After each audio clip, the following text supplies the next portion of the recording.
Yeah. Yeah. Hey. Wallix and Barfroy. Yeah.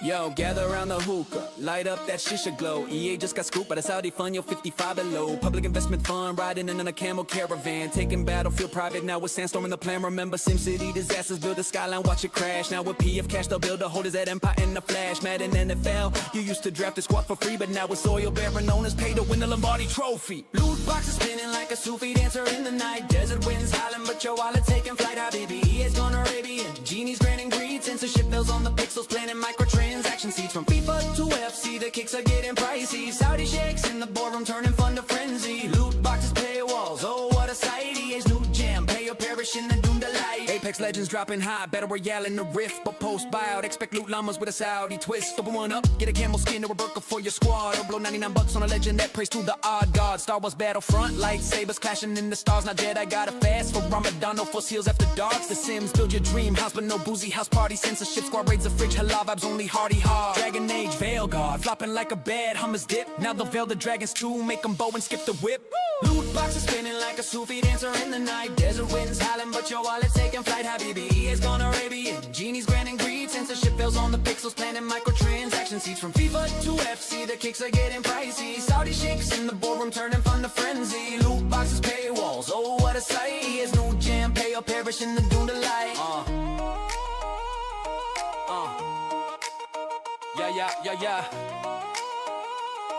Yeah.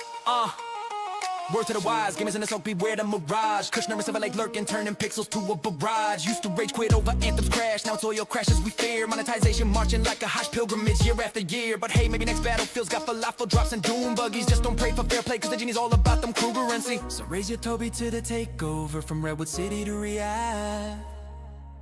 EA's the new oasis, thirsty for your cash, mad sad. No more indie dreams, just premium passes to the pearly gates. Loot your soul for a skin or rage delete. Fate's too late, peace out pixels. May your servers run eternal like the Nile. But if they ban the twerk emote, blame the Saudi style. Habibi, EA's gone Arabian. Genies granting greed, censorship bills on the pixels, planning microtransaction seed. From FIFA to FC, the kicks are getting pricey. Saudi sheikhs in the boardroom turning fun to frenzy. Loot boxes, paywalls, oh what a sight. EA's new jam, pay or perish in the doom delight. Oh. Yeah.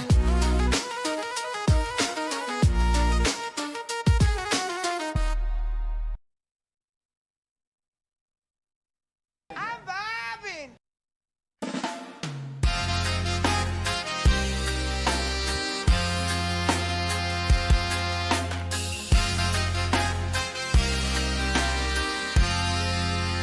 This is a song for a Battlefield 6. EA, we're begging, please don't break our hearts with tricks. Grab your controllers, let's hope for the best. We're pleading for a game that stands above the rest. Oh, Battlefield 6, we're counting on you. EA, your last games left us feeling so blue. Battlefield 4 had bugs that made us sigh. Crashes and glitches brought tears to our eyes. Battlefield 2042, oh what went wrong? No scoreboard, no spirit, it didn't belong. We want epic battles, tanks that roar and boom. Please EA, don't lock it all behind a paywall's gloom. This is our plea for Battlefield 6. EA, we're begging, don't repeat those old tricks. No pricey loot boxes, no greedy schemes. Give us a game that fulfills our dreams. We want a war that feels alive and grand. Battlefield 6, please take a stand.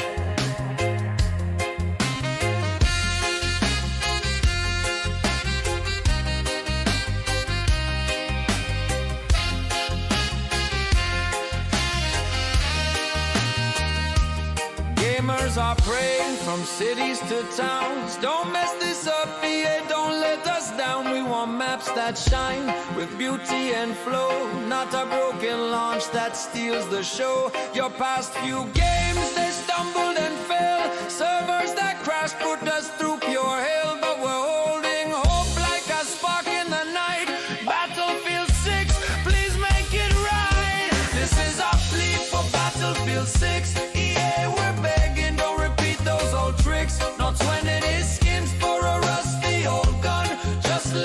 fight and have some honest fun.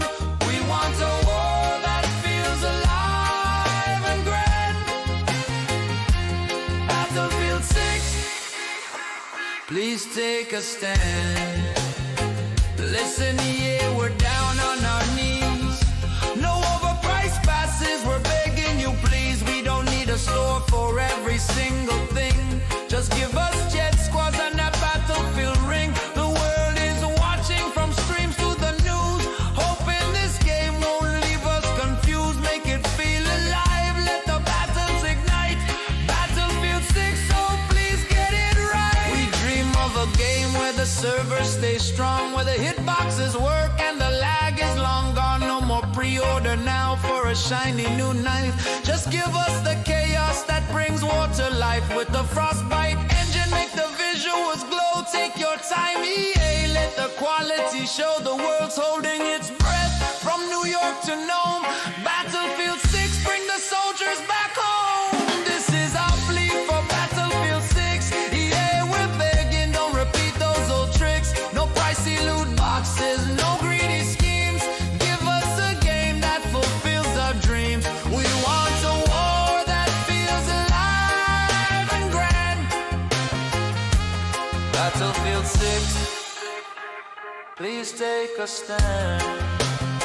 Oh, Battlefield 6, we're rooting for you. EA, please don't break our hearts, we're begging you true. From the battlefield's dust to the skies up above, make a game we'll all cherish with joy and with love. One chance, one game, we're pleading today. Don't let hope slip away.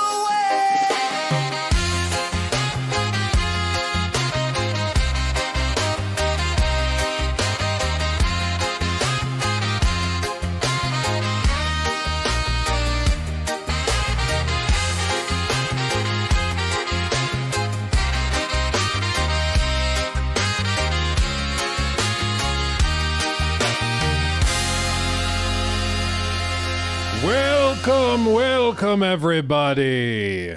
Happy Battlefield Day. It's a glorious one. Hopefully you are having a good go of it. Hopefully. I've just been admiring our memes in the Discord. T-Bone posted this one. Found a store. It's, as you can see, it's a fun shop. That's awesome. So yeah, if you're not in our Discord yet for members and Twitch subs, it's a good time. R/Superman, what's this? I haven't read this one yet. In literature, mythology, and comic books, heroes often have a kryptonite or Achilles heel, basically a weakness that makes them vulnerable. I'm curious what fans here would consider to be Superman's kryptonite. Okay, that's pretty stupid. That's funny. That's pretty stupid. Let's see, what's this? Number 11 posted this. Hold on, is this an AI video? I can't tell anymore. What's this? Where's my money, Phil? That is it. The one I posted was this one. It's a classic meme here. This is what Satya's been doing. Give me money. Money me. Money now. Me a money needing a lot now. Give me money. Money me. Money me, money a lot now, please, money now. That's Game Pass now. We have a handful of things to talk about. I was gonna try to do like a full-on just Battlefield Day, but I realized there's like already 700,000 people in queue. And that's just like PC. The servers are at total capacity already. People are already stuck in server queues and stuff. So I don't think we would even get in even if we wanted to. So I figured we would do some other stuff as well while stuff is going on, and we can figure that out.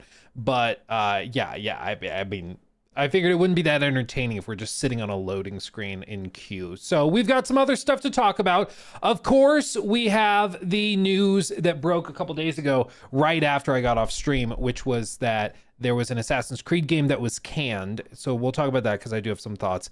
The employees of Build a Rocket Boy have also penned an open letter to the leadership there. Very interesting, very interesting. Nothing that surprising, but interesting nonetheless. We also have a new deep dive from IGN First on Crimson Desert that even includes segments showcasing some of the mounts, like the ability to literally just ride a bear, because why not? So we're gonna talk about it. We're gonna talk about it. I was gonna read Essay it. donated $3. Thank My you. apologies, but I wanted to share a poem that I wrote. Okay. In the year 2016 on May 1st, Philip Burnell had a thirst. He begged for support with a snort, as he shouted from his fort. He stroked until he had satisfaction. Oh no, it cut it off. Hold on. Can I re-trigger it? I want to hear the whole thing. I want to hear the whole thing. Oh no. Did you do that through like Streamlabs tipping? I'm guessing that's how. I haven't had that turned on in a while, but it's some of you still somehow find it. Any poem about the great day, May 1st, or as some people call it, the May burst, should be appreciated. That's tremendous. Let me log in here, see if I can. Tipping maybe. Oh, dude, what the hell? I have $316 in my tip account. I had no idea. Professional, by the way. Thank you guys for the tips. I didn't realize that they were collecting that much. Okay, the full thing is, okay, you said, my apologies, but I wanted to share a poem I wrote. In the year 2016, on May 1st, Philip Burnell had a thirst. He begged for support with a snort as he shouted from his fort. He stroked until he had satisfaction, and we all enjoyed his reaction. It's beautiful. It's beautiful. That's stunning. That's great. That's really beautiful. What a poem. That's just wow. I will say the holiday May 1st, the May burst, has a new meaning after the King Snake arc. I mean, like the King Snake taking care of his King Snake is really kind of poetic and beautiful when you think about it, really. Yeah, my name is Luke. I have $300 sitting around in a random account I don't look at. Wah. Yeah, literally, dude. Yeah, my life is so hard. It's so difficult. I also spend money on random assorted meme t-shirts, like this one, which I was trying to think of a reason to wear it today, but like we don't have any Last of Us stuff to talk about, so I'm just gonna hold it off for special occasions, because it's not special if you wear it all the time. That's at least what I'm going with. Wear it every Friday. Well, I want to eventually have like a whole mini wardrobe of meme shirts that I wear and I never mention it. Like it's just something I'm wearing and I don't talk about it. Like I want to have a rosary that has a little 3D printed Todd Howard on it. I want to get like a pair of glasses that makes me look like Hideo Kojima and never mention it. Like I want that. That's my goal. So I know what that Todd Howard jacket costs. Well, that I will say, I wear that unironically out and about because it's just a really nice jacket. It's just really nice. So it's not just for the memes. If it was just for the memes, it would be very, very stupid. But I just genuinely wear it because it's a very nice leather jacket. Anyway, just tattoo his name on your arm at this point. Oh, if I'm getting Todd's name, it's not going on my arm. 2 words. Tramp stamp. Right there. Or property of. And okay, I'll stop.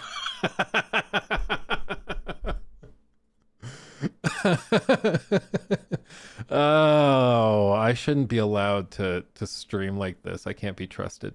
Can't be trusted. Oh my god. Okay. Okay. What were we saying? I completely lost track of what I was saying.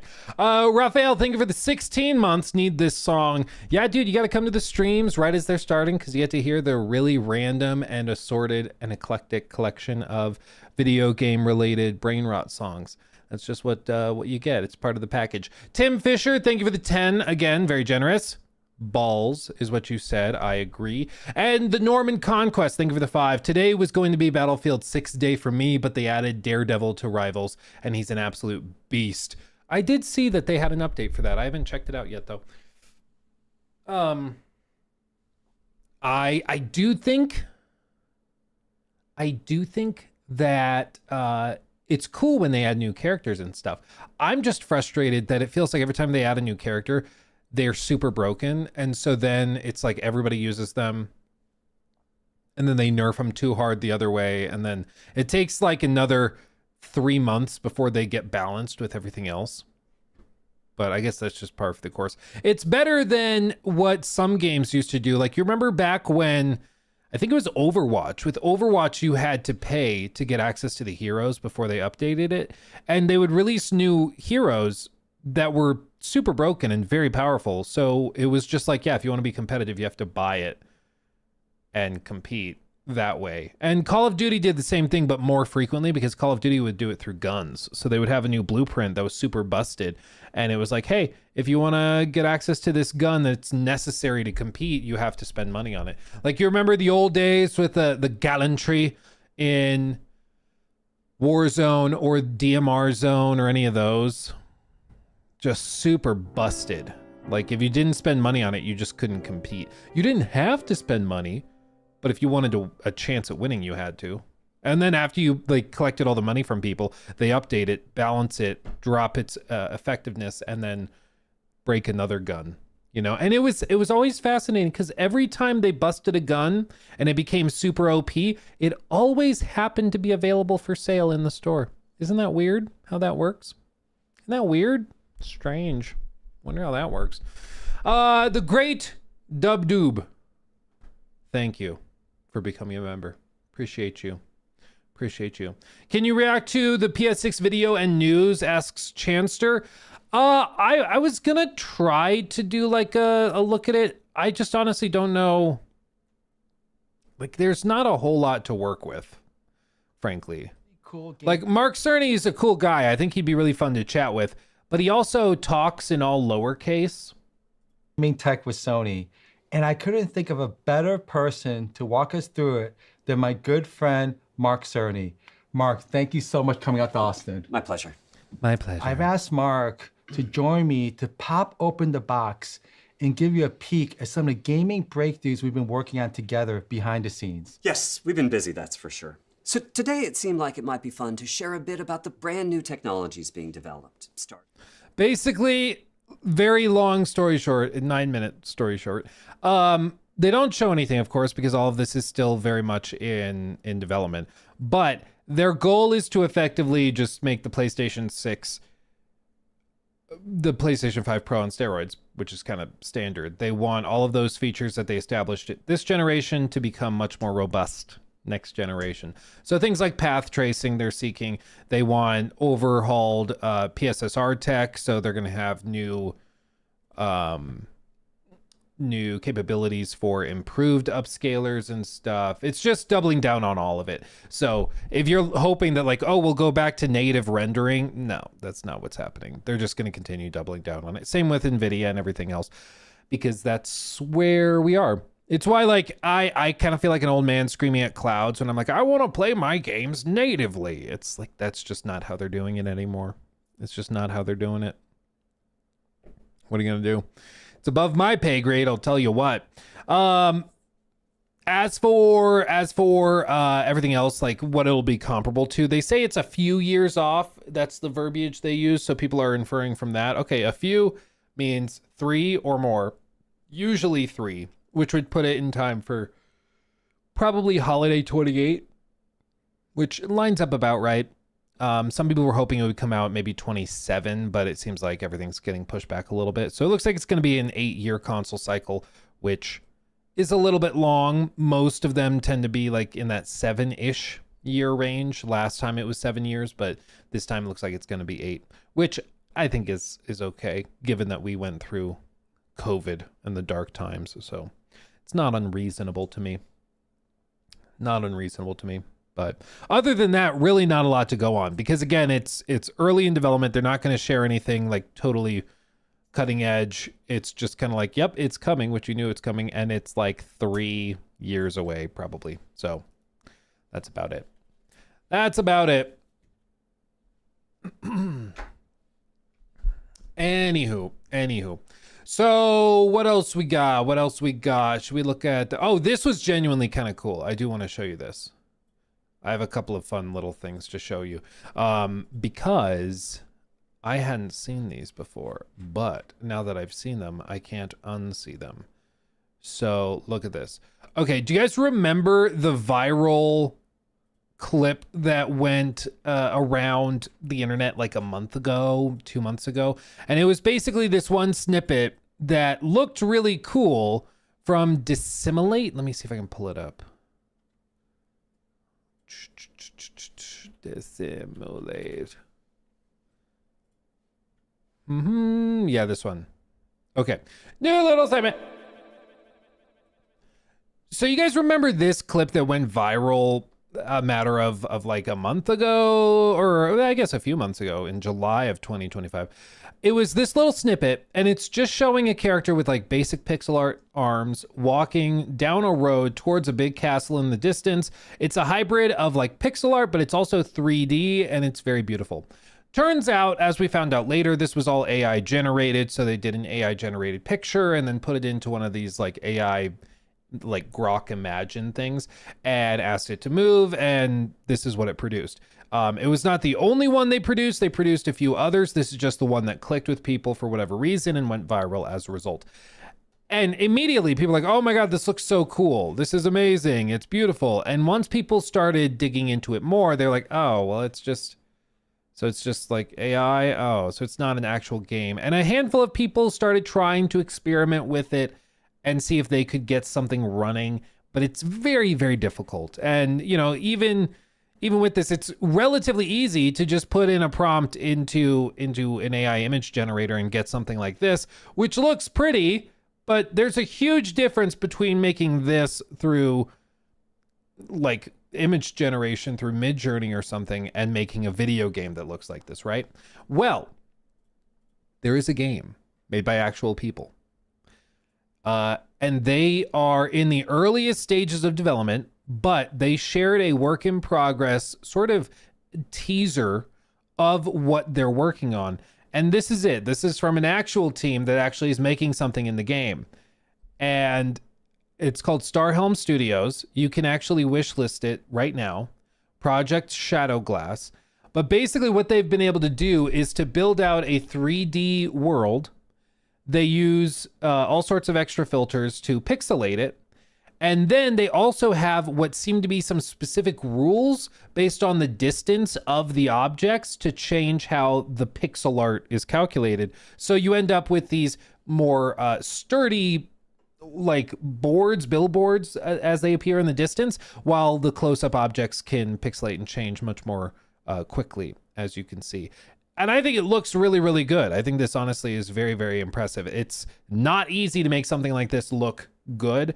And especially you can see even the view changing. That's something that did not happen in that original viral tweet. It was just a smooth panning forward. When you start to move, it would start to break because that was basically based on wallboard or billboard artwork that the AI was trying to replicate. With this, though, this is like an actual working prototype of the game. Now, it's a very, maybe, let's say, vivid or potent art style, maybe you could say. And, you know, in that degree, some people are going to love it. Some people will hate this. For some people, this is going to make them motion sick and they're never going to play it. But for other people, this is really, really like checking off a box they didn't even know they had. But I think it looks genuinely really, really cool. And it actually started to go viral itself because our man, the one and only Sven, who is the head of Larian, of course, behind Baldur's Gate 3, he tweeted it out and was like, didn't see this one coming, but love the way it looks. Best of luck. And retweeted the link and the Patreon page and all of that. And like I said, if you want to add it to your Steam wish list, you can actually do that. If you go down here, Steam page, voila, you can actually see it here and see some of the other little still shots and stuff that they've captured.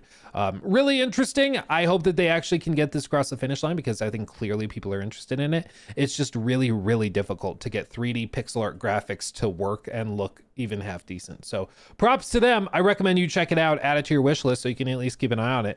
Genuinely really cool and not AI generated. It's actually made by people, which is awesome. So check it out. But I saw that. I thought it was interesting, so I figured I would share it. Enjoy. Let's see. I also want to share this with you because this was the most insane thing I've ever seen in my life. Have you guys ever played a certain mobile game? It's also, I guess, on desktop called Crossy Road.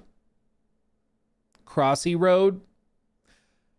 It's a video, or it's a game kind of like Frogger back in the day, but it basically is just where you play a chicken hopping across a road. Well, this TikTok went viral and I figured I would share it with you in case you didn't see it. This guy is absolutely cracked. Like the most cracked dude playing Crossy Road I've ever seen in my life. Let me just show you my establishment and presence in the Crossroad hierarchy real quick. We're back. I took a little break for the newcomers that don't know me. You're about to know me. Config, go back. Config him, go back.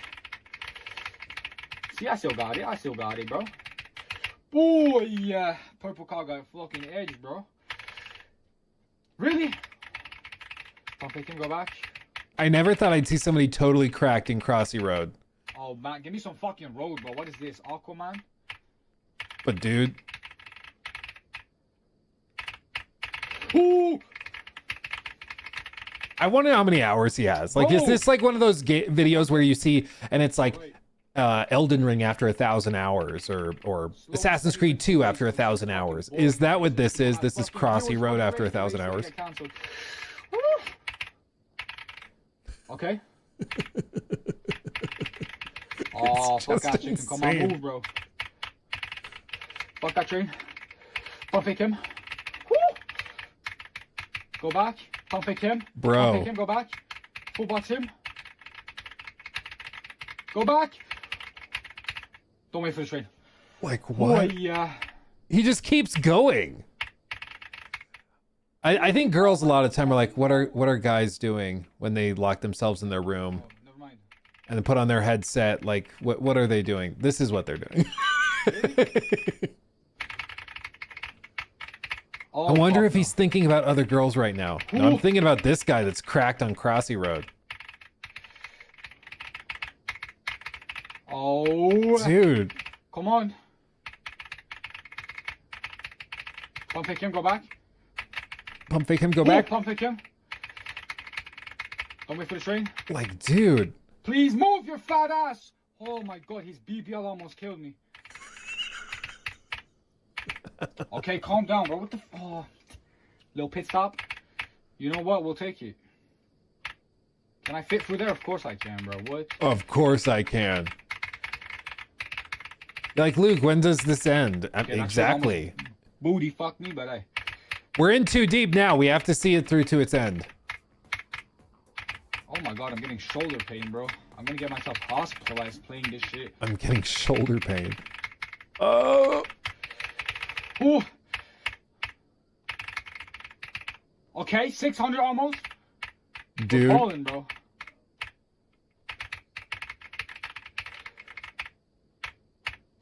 I honestly, like, hand to God, did not know you could get this far in Crossy Road. Pump fake. Fuck! 605. Outrageous. Outrageous. Outrageous. Crazy. So props to him. You know, honestly, if you're gonna do something, why not be the best? Wow. Is that a world record? I have no idea, but I had no idea that you could get that high regardless. So I mean, either way, I'm thoroughly impressed. Props to him. Real quick, let's catch up on these. User 682, thank you for that $7 Canadian super chat. Do you think AI will allow games like that to be made, like the Pixar one, to be made as easily as pictures, like you describe the game as best you can, and then it spits out the file?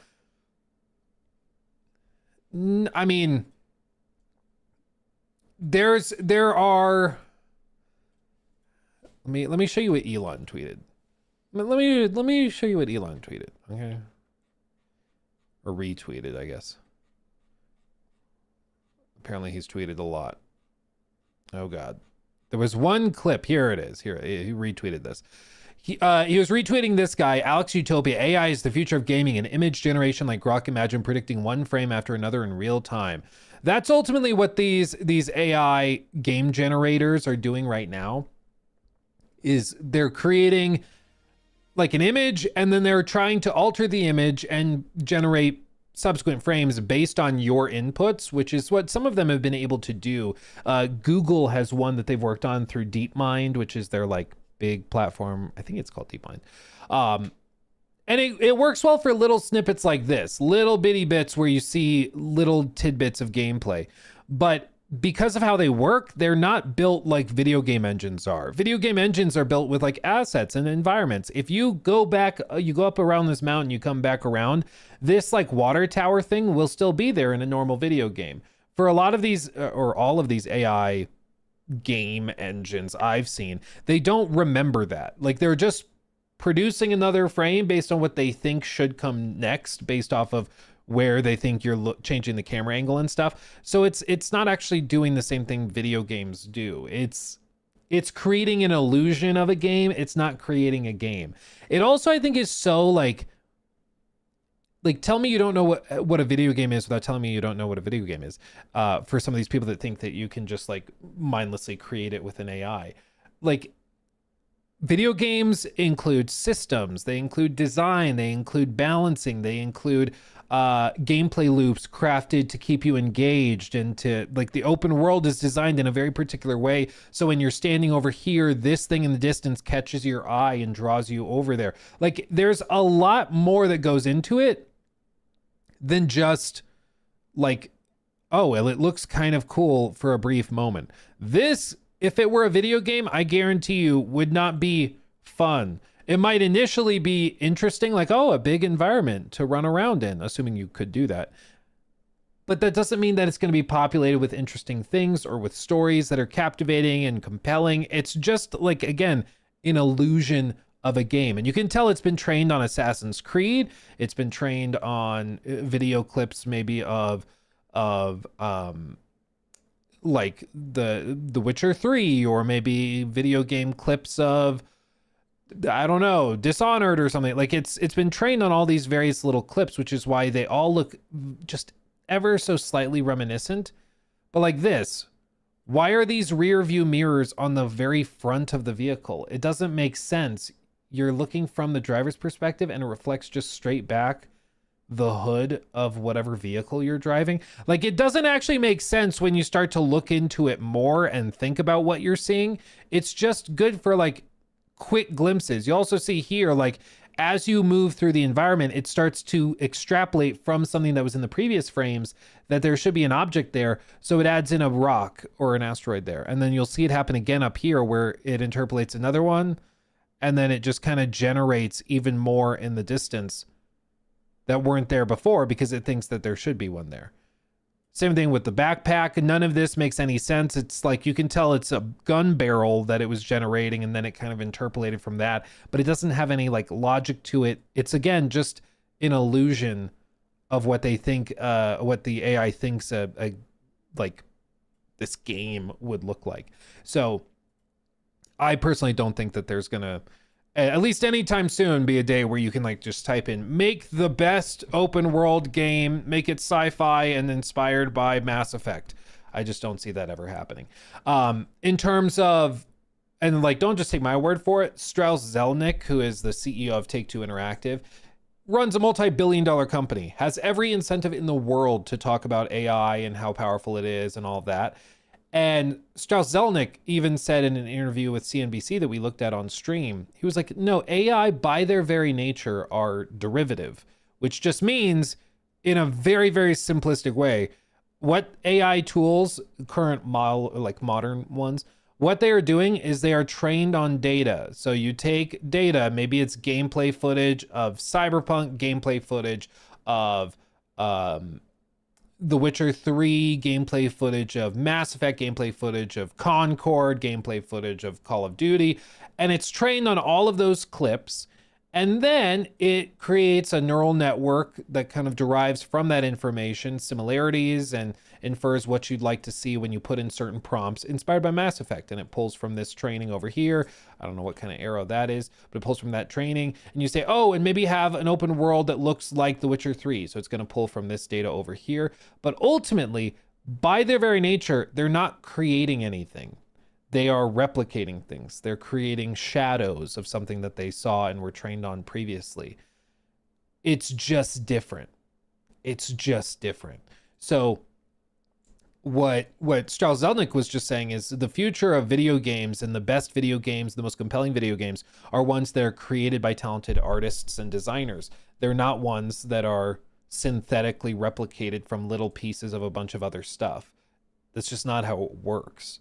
So maybe one day if we achieve what do they call it? AGI, general intelligence. Maybe if we get to that and we just have a supercomputer that can basically just become 1,000 people with full creative thought and control and logic, maybe then we could get to it. But until you achieve general intelligence, I don't think you'll ever see anything like that. Because modern generative AI tools are not actually creating things. Like, it's just, it seems like a subtle distinction, but it's actually significant, because it means that once you realize it's not actually creating something, it's just creating shadows of other things, you realize it's not actually as potent or as powerful as you may have thought it was before, you know? Let's wait till reviews. I will say this, when Elon releases his AI game, I will be very interested. I'll be interested. I'm going to want to see it.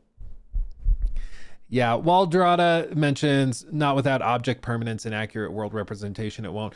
Object permanence is a huge problem for those AI tools that currently exist, because there are a few of them. But like I said, the water tower won't be there after you walk over here and turn around. Some of the tools are getting better, but if you leave for extended periods of time, eventually it loses that memory and has to dump it, and that won't be there anymore. Which is kind of a problem if you're going to make a video game, but the environment is constantly changing and nothing stays the same because it's constantly dumping things from memory. It's a whole thing. It's a whole thing. Yeah. Yeah. LLMs are not AI. tell OpenAI that. I think the problem is a lot of people assume that LLMs like can logic and like derive things, but that's just not what they're doing. Like, in the most simplistic terms, LLMs, like a ChatGPT, are basically just really, really, really fancy and complicated, like auto-completes. Like the same thing when you type into Google and it says, oh, did you mean this? Or you're typing in a Google search and it fills it out and completes it for you. A lot of these LLMs are just doing really complicated neural network stuff to do the same basic task that is doing, but in a much more complex way. It's just different.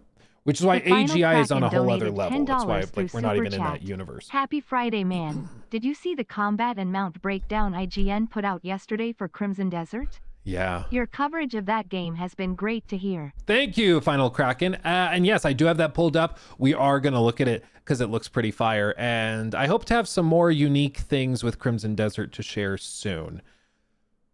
So wait for that. Wait for that. Yeah. It's gonna be fire. Working on some exciting things there. Ham, thank you for the membership, by the way. Appreciate you. And Nathan Imbler, thank you for the $5 super chat. Love your vids. I'm a small YouTuber, but recording in 1440p eats up storage. What's your current storage solution to edit and back up high-res footage? Truthfully, this is not what small creators should be doing, but you asked what my current solution is, so I will tell you. My current solution is a Synology NAS, which is basically network attached storage. So I have a little server that's down back there, and it has, I think, 40 something terabytes of storage in the form of like big ass, monster hard drives. So physical hard drives. And they're set up in a configuration where I can lose one of the drives without losing any data. So there's a little bit of redundancy there. But that is down there. And then because of how Synology stuff works, I have another server that stays in Jacob's office when Jacob is editing stuff. And what they do is they constantly are backing up and talking to each other. So like any changes I have on here, or if I save a video like gameplay clip and I put it on the server, it duplicates to his server. So he can edit stuff from his house without us having to like upload like data through Google Drive or something. So it works very, very well. And because it's set up with multiple drives in a RAID configuration, it also means that the read speeds are increased and the write speeds are greatly increased. So it's a great solution for us.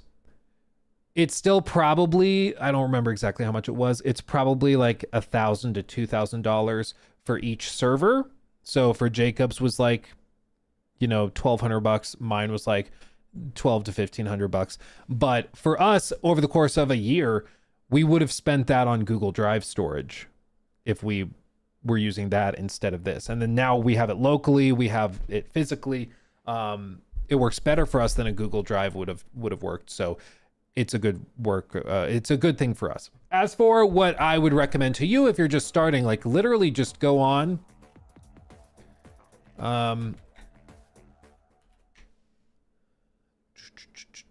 You can get Barracuda hard drives and stuff for dirt cheap. This is what I did before. Like if you just Google, if you just Google this, like Seagate Barracuda massive drives, you can get like an 8 terabyte drive for like $180. These are massive. They're not super fast because they're designed to be used in servers or in NASes and stuff, but there's different variations you can get. But what I did in one of my old computers was that I had like 2 or 3 of these things that were striped together, which can increase the speed at which you can pull data from them. And I did that, and it was comparably very, very cheap, and it gave me like 16 terabytes of storage for like $350 or something. So there are solutions out there that are way cheaper. They're not perfect solutions because, nothing is a perfect solution, but that's what I would recommend looking into. It's my recommendation. Because you shouldn't let the storage problems give you too much trouble. But yeah, Nathan, absolutely glad I could help. If you have any other questions, let me know, because with so much of our stuff, I've learned that it's just about working smarter, not harder. And I'll tell you what, Jacob and I, whenever we go to events, we get like swarmed by people. It's freaking hilarious. But we get swarmed by people asking like what our routines are, what our processes are. Because I will tell you, I've been amazed that there are people with like multi-million sub channels who are still like sending each other gameplay footage over Dropbox links, and they are like manually reviewing things on a notepad. And it's just like, dude, there's so much more efficient ways of doing this stuff. Like, work smarter, not harder. Work smarter. Wilfredo, thank you for the 5. Battlefield 6 launch servers are melting and people are freaking out. Are we still expecting online multiplayer launches to work smoothly? Well, and they knew that this was going to be big. It's huge. I think it does reaffirm that even with them knowing this was going to be big, they're having trouble. So like can you only imagine what it's going to be like when they try to launch GTA Online? Bro, it's going to be insane. Like, Battlefield is big. GTA Online is gigantic. Like, can you even fathom the internet meltdown that will occur? Like, I've said for a long time, I think that you're literally going to see like ISPs having bandwidth issues across the globe, where people are trying to download GTA all at the same time and they can't get it downloaded. Servers are crashing, infrastructure is crashing, everything is throttling. It's going to be like an actual disaster. Like when Silksong launched, it crashed Steam. Steam. Just imagine. Just imagine. It's going to be crazy.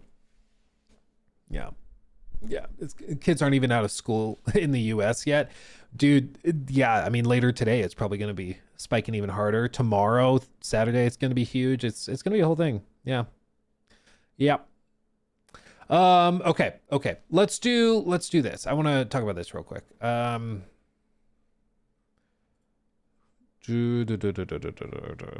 let's do this. Let's just get this one out of the way.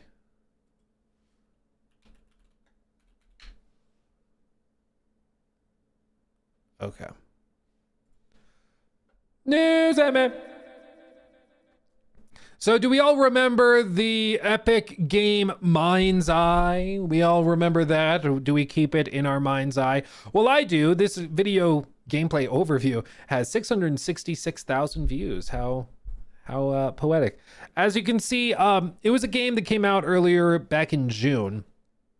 And it was coming from a team called Build a Rocket Boy, headed up by Leslie Benzies, who was a former, I believe, executive producer was his official role and title within Rockstar. He had worked on all sorts of games like Red Dead 2, Grand Theft Auto 5, GTA Online. He had worked on GTA 4. I mean, you name it, he probably worked on it.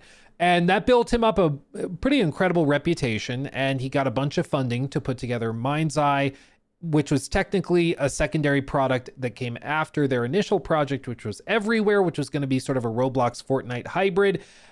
That kind of fell apart, and so Mind's Eye was all that was left after that once they started to run out of money, and we got it, and it ended up being one of the worst reviewed games of the year. It just was not very good. It was rushed out. It needed a lot more time and love and care, and it was also just not very good.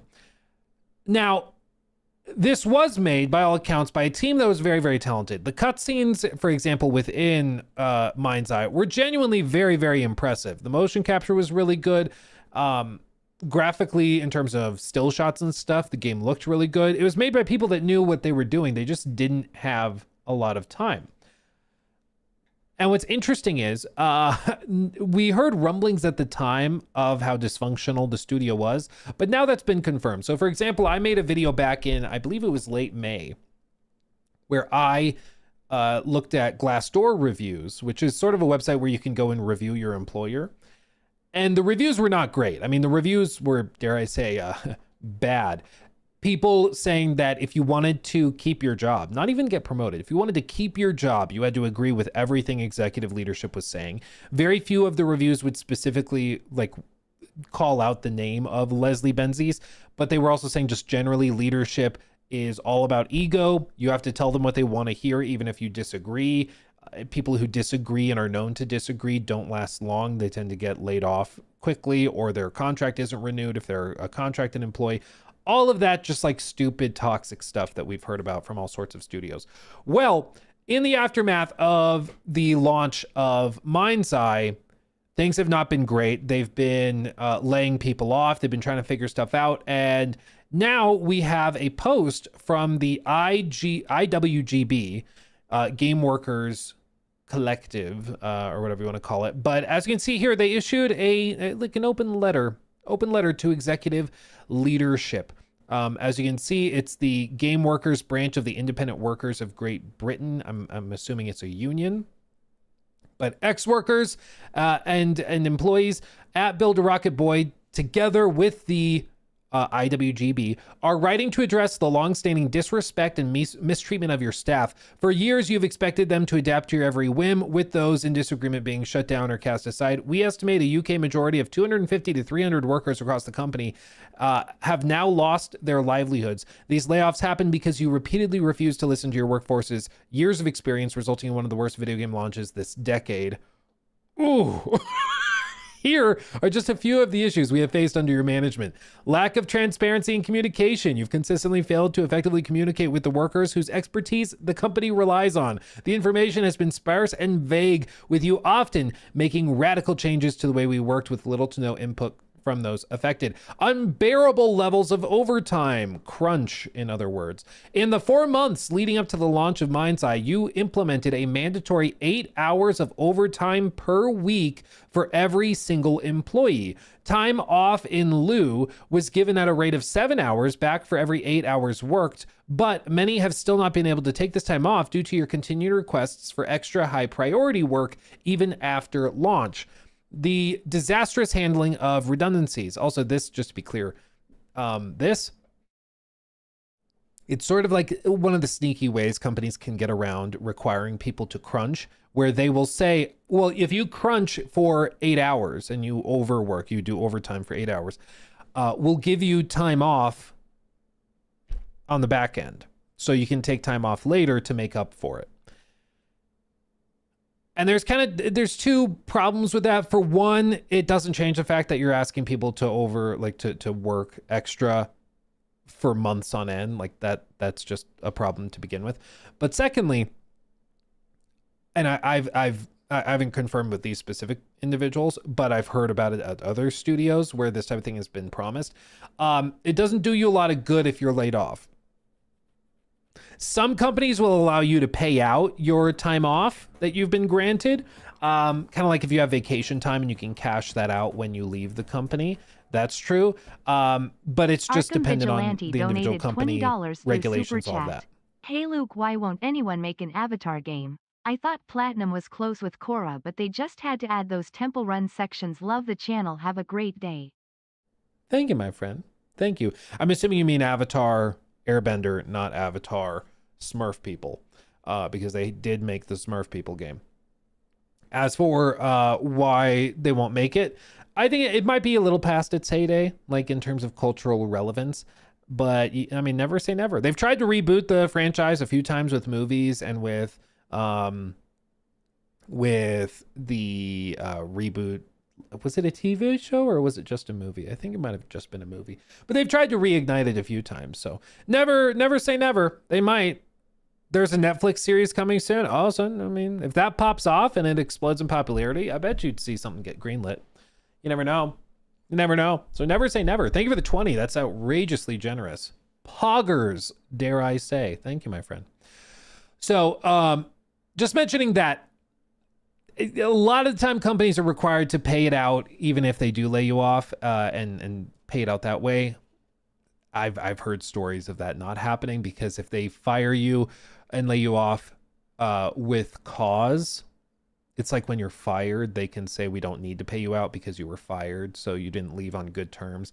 So it's a messy way of doing things. But anyway, continuing. Disastrous handling of redundancies. We believe you have consistently mishandled the redundancy process, causing confusion and distress for all staff. Employees have received misinformation, been handed dismissal notices with the wrong notice periods, and been put in the wrong team so that their performances were scored by the wrong people. These and other errors have potentially resulted in the wrongful dismissal of dozens of staff members.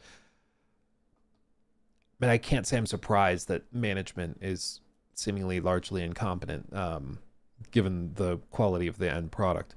These and many other issues, some of which have been made public already, have caused pain and stress for your employees. Our experience at the company has been one of burnout, job insecurity, health issues, and the failure of a game that many of us put years of our lives into. BARB needs to change. CEOs need to take a back seat and allow the skilled people to remain, or who remain at the company, to forge the path ahead. We demand the following. Number 1, a public apology for the mistreatment of employees and proper compensation for laid off employees.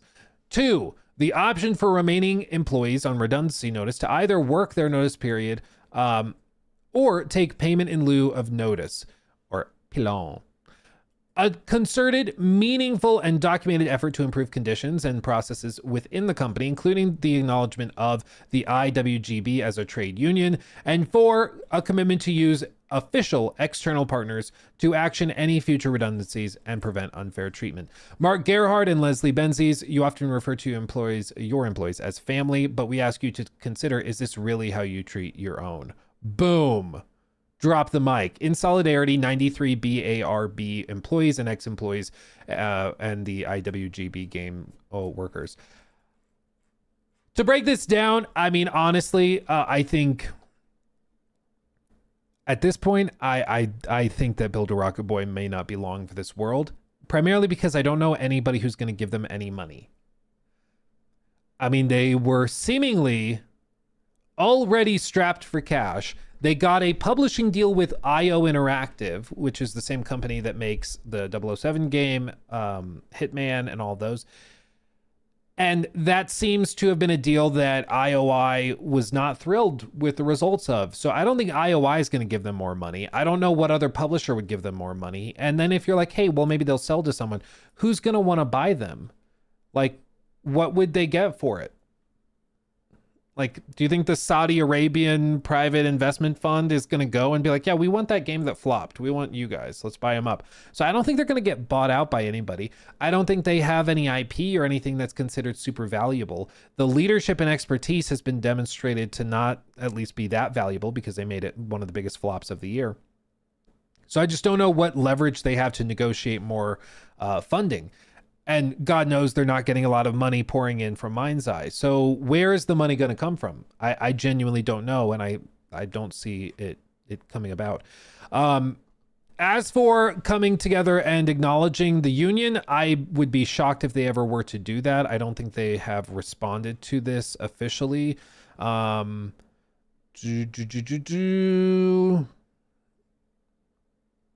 Let's see. They outlined some of this. I don't think they've responded yet. Yeah,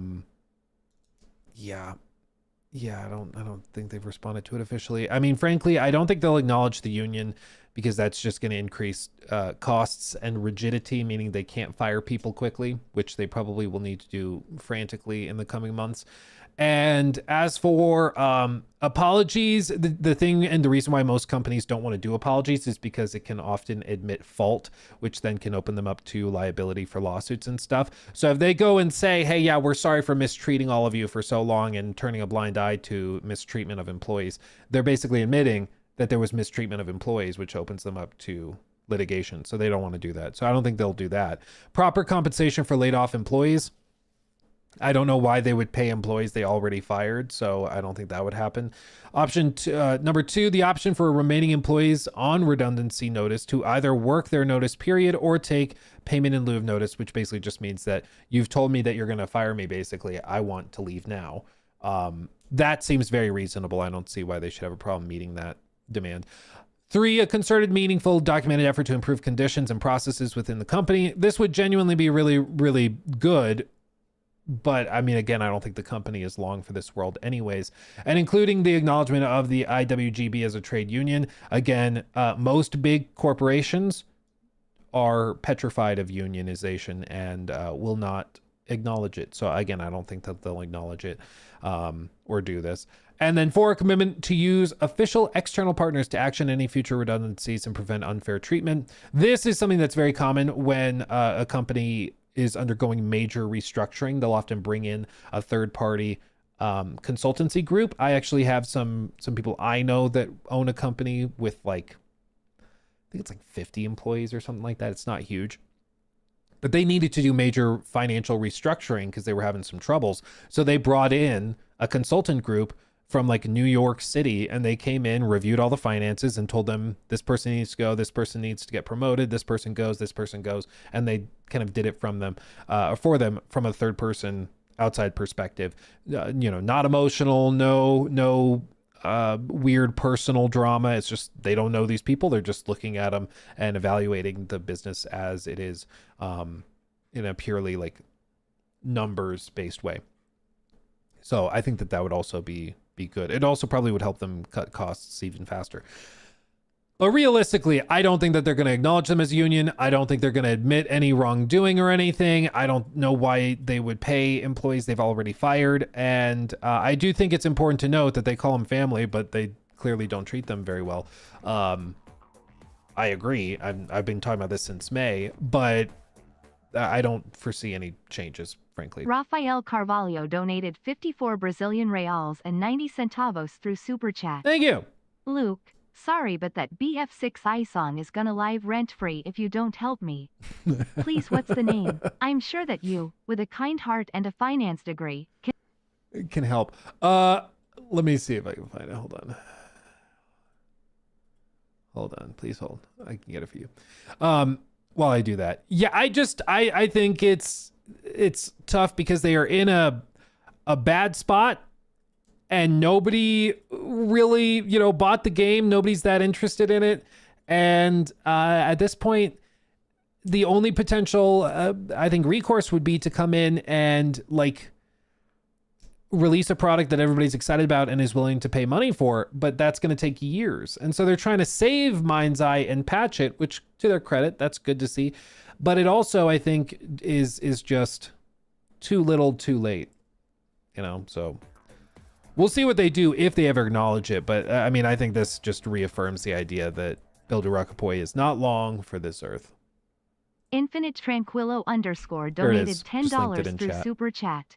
Hey Luke, first time stream viewer and wanted to ask how you feel about GOTY. Thank you. It's a wild roster this year: KCD 2, Hades 2, Silksong, Expedition 33. Oh, it stopped. Donkey Kong, Split Fiction, Yote, and Blue Prince. I agree.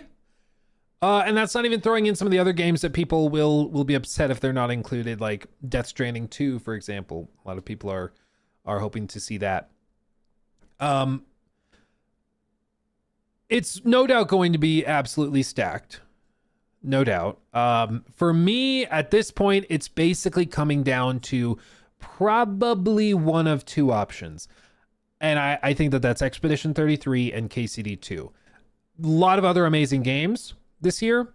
For me personally, nothing has come close to those two. I like Ghost of Yote. I find the narrative more dry than I would have liked it to be. And I don't think it's quite as good as Tsushima's broader narrative. Death Stranding 2, I also kind of fell off of it pretty hard. I thought that there was an over-reliance on large delivery missions that mandated the use of vehicles, and that kind of lost the fun, relaxing nature of the first game, which was just getting lost in nature, hiking up snowy mountains and stuff. There still is that in Death Stranding 2, but just not to the same degree, which is unfortunate because I really liked the first game, found it very relaxing. Split Fiction was very, very good. I don't find it as magical as the first game, personally. It Takes Two, I should say, rather. It Takes Two is just such an emotional roller coaster and so creative and funny and silly. If you've played It Takes Two, just think of the elephant scene. You know what I'm talking about? The elephant scene.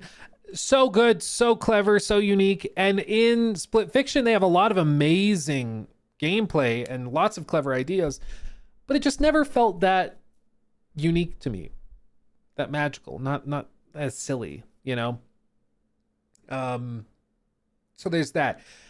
Silksong, good, but I have not played a game. It's one of those games that is really good, but it's also low-key kind of miserable. Sometimes you'll be playing Silksong and you're like, am I even having fun right now? Am I even having fun right now? Like this is like misery porn. It kind of starts to feel like that sometimes. Lol, get good, Luke. I agree. I should. But if I'm trying to pick the game I loved the most throughout the year, if the game makes me feel miserable and I'm like rolling my eyes because I have to go through a massive, platforming section before getting to a difficult boss fight, it makes me more frustrated than having fun. So I think it's really good. It's just can sometimes be miserable. What else is kind of on the cusp? Donkey Kong, I just legitimately don't know. Blueprints, also, I could see, I know Blueprints reviewed really, really well, but it's also very niche. It's like a mix of roguelites and a puzzle game. Very clever, unique idea, and I understand how some people who absolutely love that type of game are gonna devour that. And I can totally respect it. But I mean, for me, it's just not on the level of KCD2, you know? Like I can appreciate it. It's like, yeah, it's really good. But like for me, KCD2 and Expedition 33 are like truly special. Truly special. The kind of games you get once in a decade, and we happen to get 2 of them in the same year, you know? Krieg Zeus, thank you for the 2. KCD2 is my game of the year, but is it too niche to get nominated? No, I think it'll get nominated, but I think the thing is, you got to remember who is selecting game of the year. For us, we're just saying what our favorite game of the year is. And for me, I'm still kind of going back and forth between KCD2 and Expedition 33. For the actual game awards, the people that will vote on it and choose what wins is a panel of a ton of game journalists. And so that's why I think the odds shoot up a lot more that something like a Silksong could win. I think Expedition 33 could very easily win. And that's why I also think that the odds of other games that maybe are more, I don't know, they can divide people a little bit more, their odds of winning that go down. So like, for example, KCD2, lots of people loved it, but we also got some brain dead reviews of people being like, it's really problematic that it's too white. Like, remember the first game? I think it was Kotaku or somebody, or Polygon. Maybe it was Polygon.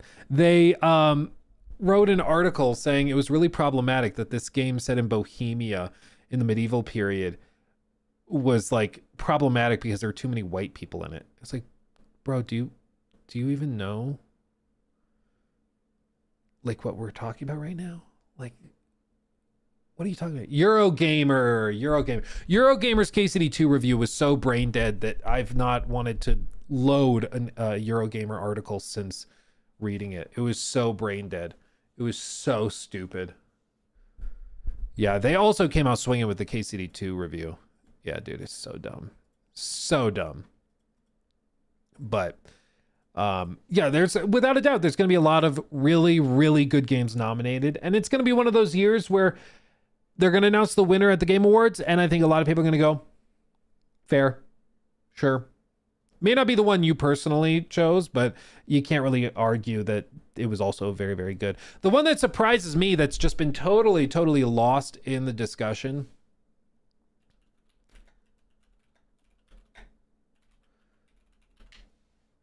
was also reviewed just as highly as a lot of these other games we're talking about, which is Monster Hunter Wilds. This released in February, 88 on Metacritic, and has been like totally left out of the discussion. Even though technically this is higher rated than a lot of the games that we're discussing. Like, what's Death Stranding 2 at? 88? It's like right there. Ghost of Yotei, which some people are saying should end up nominated too, is at an 86. I think KCD2 Kingdom Come is at 88, the same score.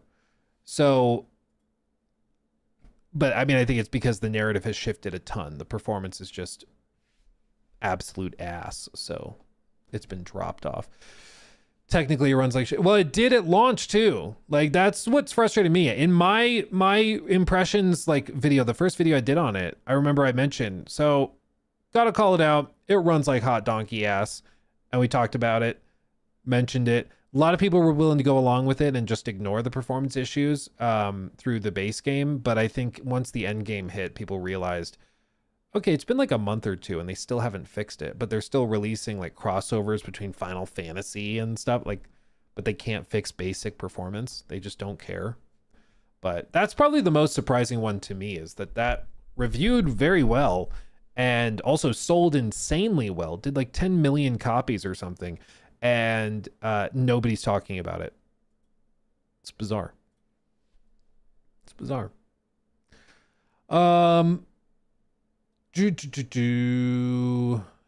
Yote's only on PlayStation. Yeah, it's never really stopped him before from being nominated for stuff. Yeah,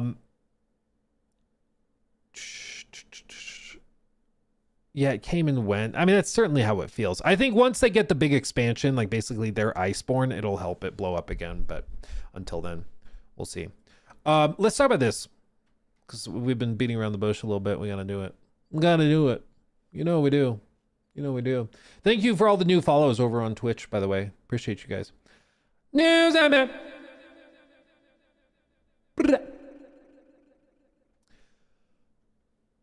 So this news came from GameFile. Steven Totillo, I'm not sure how it's pronounced, but he posted an article outlining some very interesting news. Ubisoft canceled a post-Civil War Assassin's Creed game last year. And to basically give you the rundown, which you should check out the full article and all that, because it's very good reporting. First one to break the story. This was going to be an Assassin's Creed game set in the or Reconstruction period in American history. And if you don't know what the Reconstruction period was, because like roughly half of my audience is not from the US, so totally fair if you're not familiar. Basically, we had a little tiff, let's say, a little disagreement in the mid 1800s called the Civil War. And it basically tore the entire country in half. And it was a fight over states' rights, slavery, you name it. It was a problem. And it split the country basically in half between the Union and the Confederacy. Blah-de-blue, blah, blah. Eventually, the Union wins. And they have to find some way for the country to come back together. And that period was called Reconstruction. So at the end of the Civil War in 1865, they started trying to come up with ways to unify the country and get everything to come together and to work again. Because, I mean, you literally had a country at war with itself. And now the people who were in charge of those two factions have decided to end the disagreement. Yeah, exactly, the disagreement. And to try and unify again. And so they call that period Reconstruction, when they're literally rebuilding the entire country. They did things like adding 3 amendments to the U.S. Constitution to grant citizenship and equal rights to newly freed slaves, which were freed as part of the abolition of slavery. Thank you, Abraham Lincoln. Shout out to Lincoln, my boy. And then to circumvent these, former Confederate states imposed poll taxes, literacy tests, engaged in terrorism to intimidate and control African Americans and discourage them or prevent them outright from voting and things like that. It's a fascinating period in American history because it literally is like, how do you tie this country back together? Donated it is fascinating to study. And 90 centavos through Super Chat. Let's play out. As a F1 fan, I'm already used to see Saudi Arabia buy everything. Do you believe that the EA acquisition is more related to sports games? And DICE, it's... I do think it's primarily for sports, because that's been Saudi Arabia's primary focus with their acquisitions for a while, whether it's golf or any of the other sports like F1. So I do think sports is a huge component of it. They also just want, more generally, to have a bigger role to play within cultural discourse. And so they're buying up tons of media outlets and buying slivers of tons of media corporations around the world. So I do think that's a huge component. As for the effect it has on DICE and EA and all of that, I think it's just that's going to be a moneymaker. They're going to continue putting effort in there. It's the smaller stuff that I think gets left by the wayside. So like if I were at BioWare right now, I'd be very worried. Because BioWare has not made EA money in over a decade, so I'd be very worried if I worked for BioWare. And the new owners are not going to be that forgiving with like charity cases. So I don't think you're going to see the smaller stuff given as much attention. All of the focus is going to be on the big AAA stuff, and they're going to continue to monetize the ever-living crap out of it. And it's also been reported that they believe AI is a huge opportunity for them. So they're going to mandate AI usage, generative AI. They're going to, I would guess, they're going to clean house in their marketing departments. All of the marketing materials for like sports games, for everything they do, is going to start to be AI generated, and that's how they're going to cut costs. So just buckle up. There's going to be some stupid stuff happening. That's my guess. That's my guess. Thank you for the super chat. Thank you for the super chat.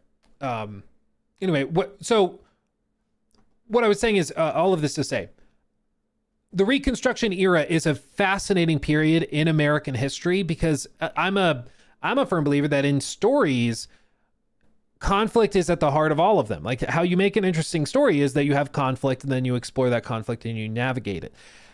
And this is like literally one of the most like conflicted eras probably the most conflicted era in American history.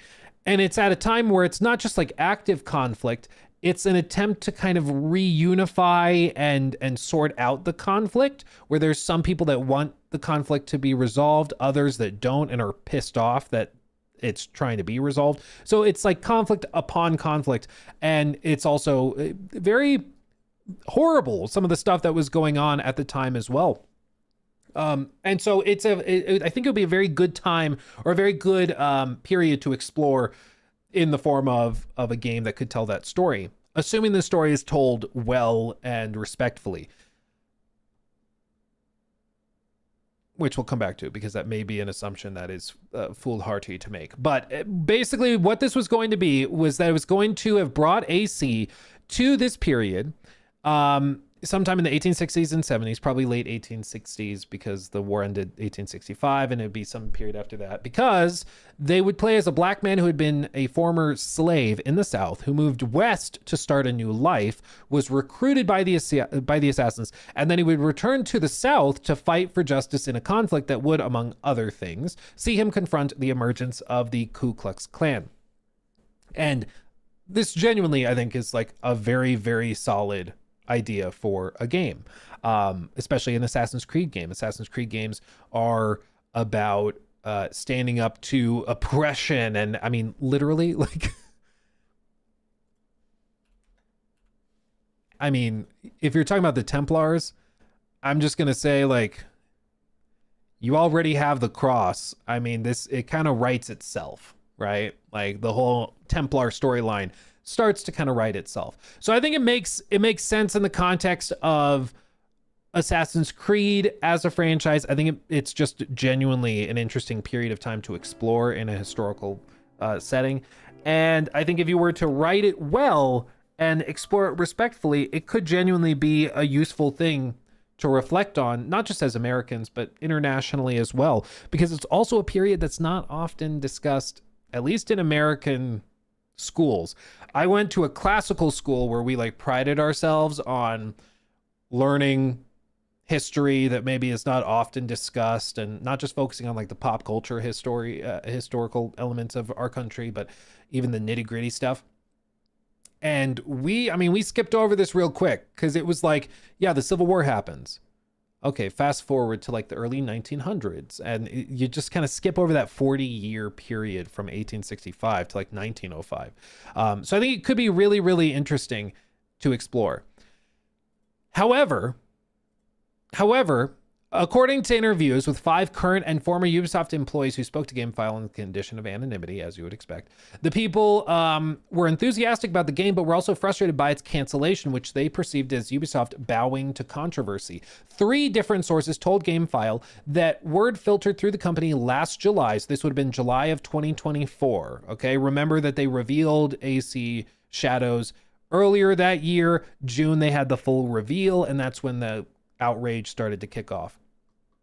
And they were told that management in Paris had stopped development on this game for 2 reasons. Number 1, online backlash that spring to the reveal of Yasuke, a historically inspired being like the key word, Black Samurai, as a protagonist in the company's then upcoming AC Shadows. And 2, a concern that the political climate in the US was becoming increasingly tense. In other words, quote, too political in a country too unstable, to make it short, one source familiar with the game and its cancellation told GameFile. And of course, as they say, game cancellations are not unusual, happens all the time, but the reasons such as those were considered to be unusual. Now, this immediately has been, responded quite forcefully. And I totally understand why people are reacting very, very powerfully and strongly to this. AC Landmark's opinion: I just got off a 10-hour personal flight and then I hear the AC Reconstruction Era project was canceled due to the Yasuke controversy. One of AC's core pillars is that they pursue in their games and characters is selfless bravery. Sadly, while devs get this, execs fear it. The Reconstruction Era proved too wild of an idea for a modern age where canceling games for going against the norm is, unfortunately, the new norm. Assassin's Creed, I plead with you, stop listening to haters and go against the norm. It's where you shine the brightest. Shadows was a good example of that. So was AC3 with a Native American perspective. Get back to your roots. And I think that there's this whole thing is fascinating because I think basically the reason they're canceling it allegedly is because the blowback to Yasuke's inclusion in AC Shadows was so strong that they just figured it wasn't worth the trouble. It wasn't worth the drama, in other words. And I think it's important to just tell you all like what we're discussing here when they say it's not worth the trouble. What is this trouble? Some people yelling on social media? That is not what happened, okay? That might have been all that you were exposed to or I was exposed to. But I have spoken to people who currently work at Ubisoft who were on the dev team for Shadows.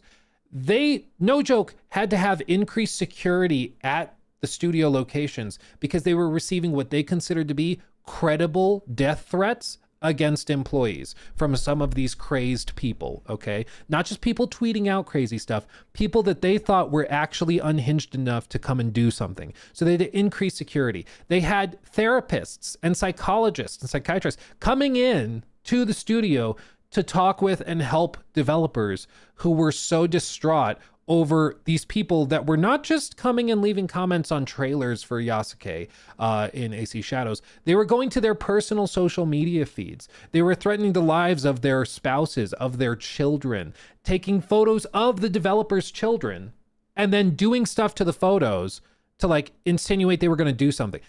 Horrible, evil, disgusting, nasty stuff.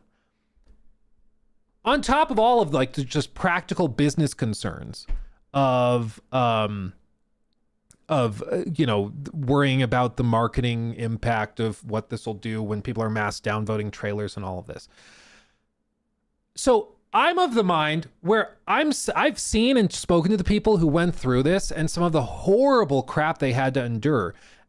And I don't blame them for not wanting to mess with it. Because unfortunately, those people would have shown up and would have done the same exact thing, in my opinion, that they did with Yasuke if they were to do a game set in the Reconstruction Era with a black protagonist fighting against the Ku Klux Klan. I think it's shameful we can't explore that period of history and that would be considered controversial. They should be able to make that game. I think that game would have kicked ass, assuming they could have written it well. But I also don't blame them for not wanting to put their employees through it again. Like, can you only imagine if you're in the position of leadership and you're like, yeah, this is going to be absolutely miserable for our employees for the next 5 years once this is revealed? Like, do we put our employees through that again? Their families through that again? I don't blame them for just deciding it's not worth the misery that will no doubt come if these people decide to make this the next target. Now, the other side of this is people saying like they should be brave enough, they should stand up and do it anyways. And again, I wish that they would have done that. I think that this is genuinely a really good idea for a game. It fits with the AC franchise really well. And I think there's plenty of other examples, whether it's Red Dead 2, which of course has clan members in it, Mafia 3, which has multiple sequences with clan members. And those games were able to escape. I mean, maybe I just missed it, but as far as I can remember, I don't think that they were considered controversial for having sequences where you like, toss a stick of dynamite into a clan meeting or something. But I mean, I guess you could counter and say Red Dead 2 was 7 years ago, so maybe that's an exception. But you know, or maybe things have changed since then. But I think it's really sad that we're at a state where you can, like that. This idea for a game is considered to be too much of a political hot potato to mess with. I think it's really sad and shameful. But at the same time, I also don't necessarily blame them for not wanting to go through the absolute hell that some of those people had to go through with AC Shadows. It's just like insane. It's insane. Now, the other side of it, which I've heard other Assassin's Creed fans bring up, is just a practical side of it. So Richard Hogue from Hogue Law says, the thing is, if you want to take this as some kind of legitimate referendum on the state of the US, you have to do it on the understanding that Ubisoft management is good at their job and worth listening to. In other words, assuming that they actually know what they're talking about when they say that it would have been too much or too politically sensitive, I guess would be the term. But the other component of this too is it's also assuming that they would have been able to write it and do the concept justice. Let's just take a moment and think this through. What would this game have ended up being? It would have been a game exploring the Reconstruction era where you're playing as a freed slave fighting against like racist, bigoted people who want to re-enslave you. Not a lighthearted topic, not an easy topic to explore.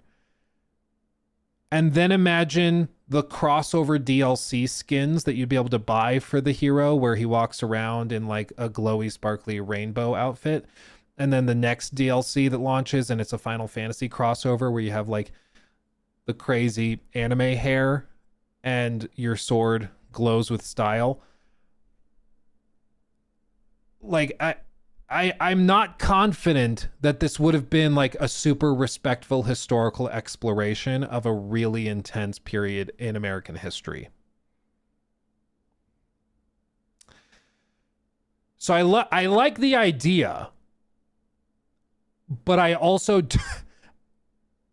don't think it probably would have ended up being a Red Dead level respectful exploration of the topic. You know, so all of this to say, I like the idea, but I think the Ubisoft of 2025 probably would not have turned it into the game that we have in our heads that sounds really cool.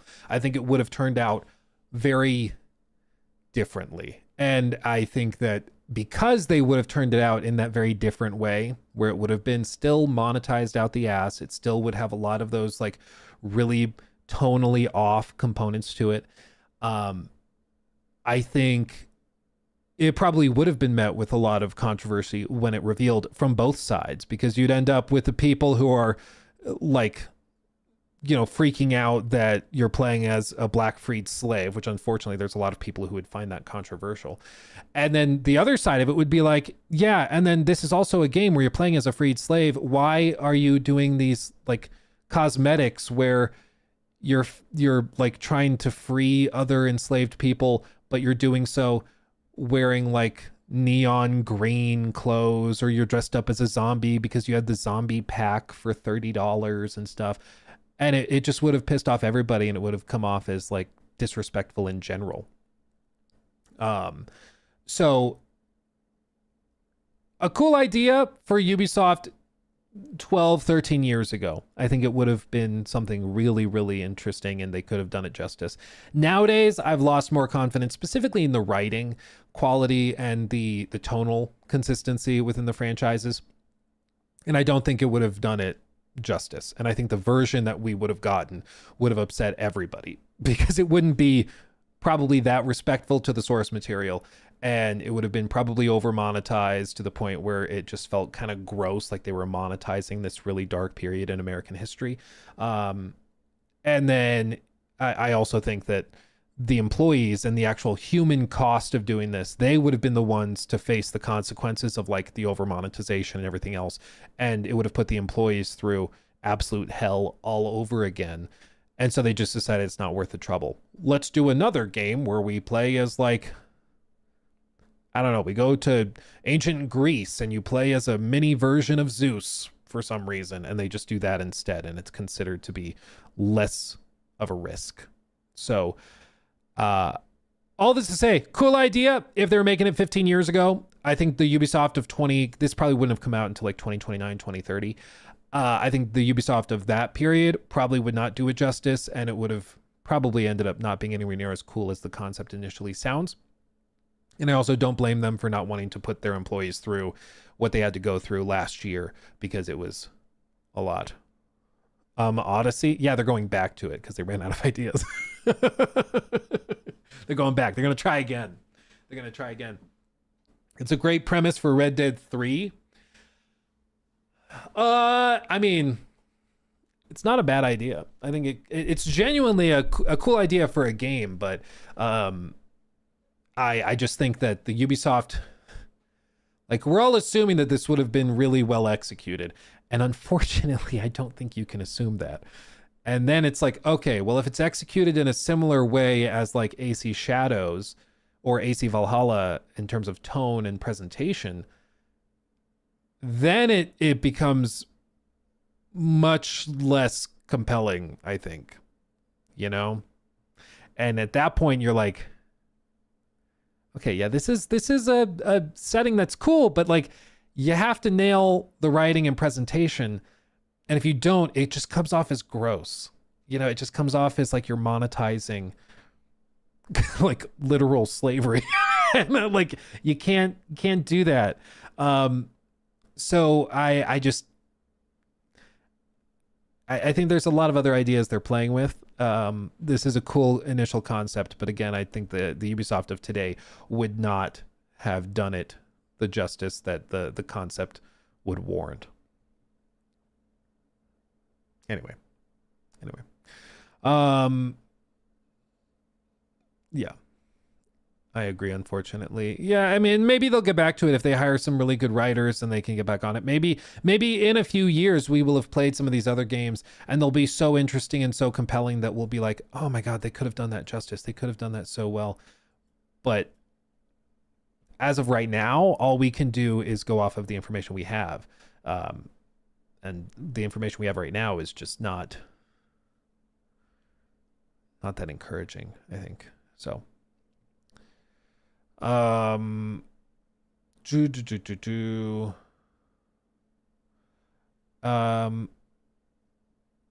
AC Shadows was a disaster for many reasons, but good Lord, people needed to chill with the threats. Well, yeah, well, and it's why, like, I think it's really sad that you can't just critique a game on its own merits. Like, once something becomes part of a broader cultural and political discussion, people justify being much more toxic about it, because it's not like, it's no longer just about a video game. It's about the health of our society. It's about the health of the republic. It's about democracy, you know? And so then they can justify being much more potent in their engagement and attacks. And it's why, like, a lot of people that were most violently opposed and outspoken about AC Shadows were not even like self-described gamers. They're like, no, I'm a political commentator. I just, we're talking about this. It's because, like, they didn't really care about the game. It was a political talking point, you know? And so for them, they're like, the fact that even just the idea of doing this game, we're worried it's going to be too political. That's just something we don't even want to mess with after going through AC Shadows. So they're like, we're just going to go really placid, really boring. And I think that that's probably what the next few games are going to be like. Next few games, and it's not just Ubisoft. I think it's going to be a ton of other publishers and developers. They're all going to strip out anything slightly controversial, quote unquote, anything that could be perceived as a political take. And we're just going to end up with a bunch of these like really milquetoast games. Because nobody wants to go through what AC Shadows went through, you know? The outrage worked. Because even if you're like, we're going to stand on principle and still do it, if the game flops, you have to fire everybody. And then it's like, yeah, you stood on principle, but then you had to fire hundreds of people and ruin their livelihoods. Was it worth it? Was that responsible? You know, for you to ruin the lives of hundreds of people and then also their families, force them all to move, you know? It's like, it's not an easy decision to make. Yeah. Yeah.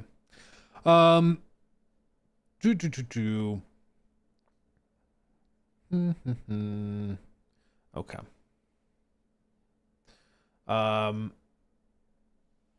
Let's see. Targeting Americans is the worst thing you can do for games. Yeah, I mean, I think you just have to make solid games, and there will be outrage no matter what you do nowadays, unfortunately. I mean, even KCD2, like I said, there were outlets that were saying it was too white. Like they said there were too many white people in it.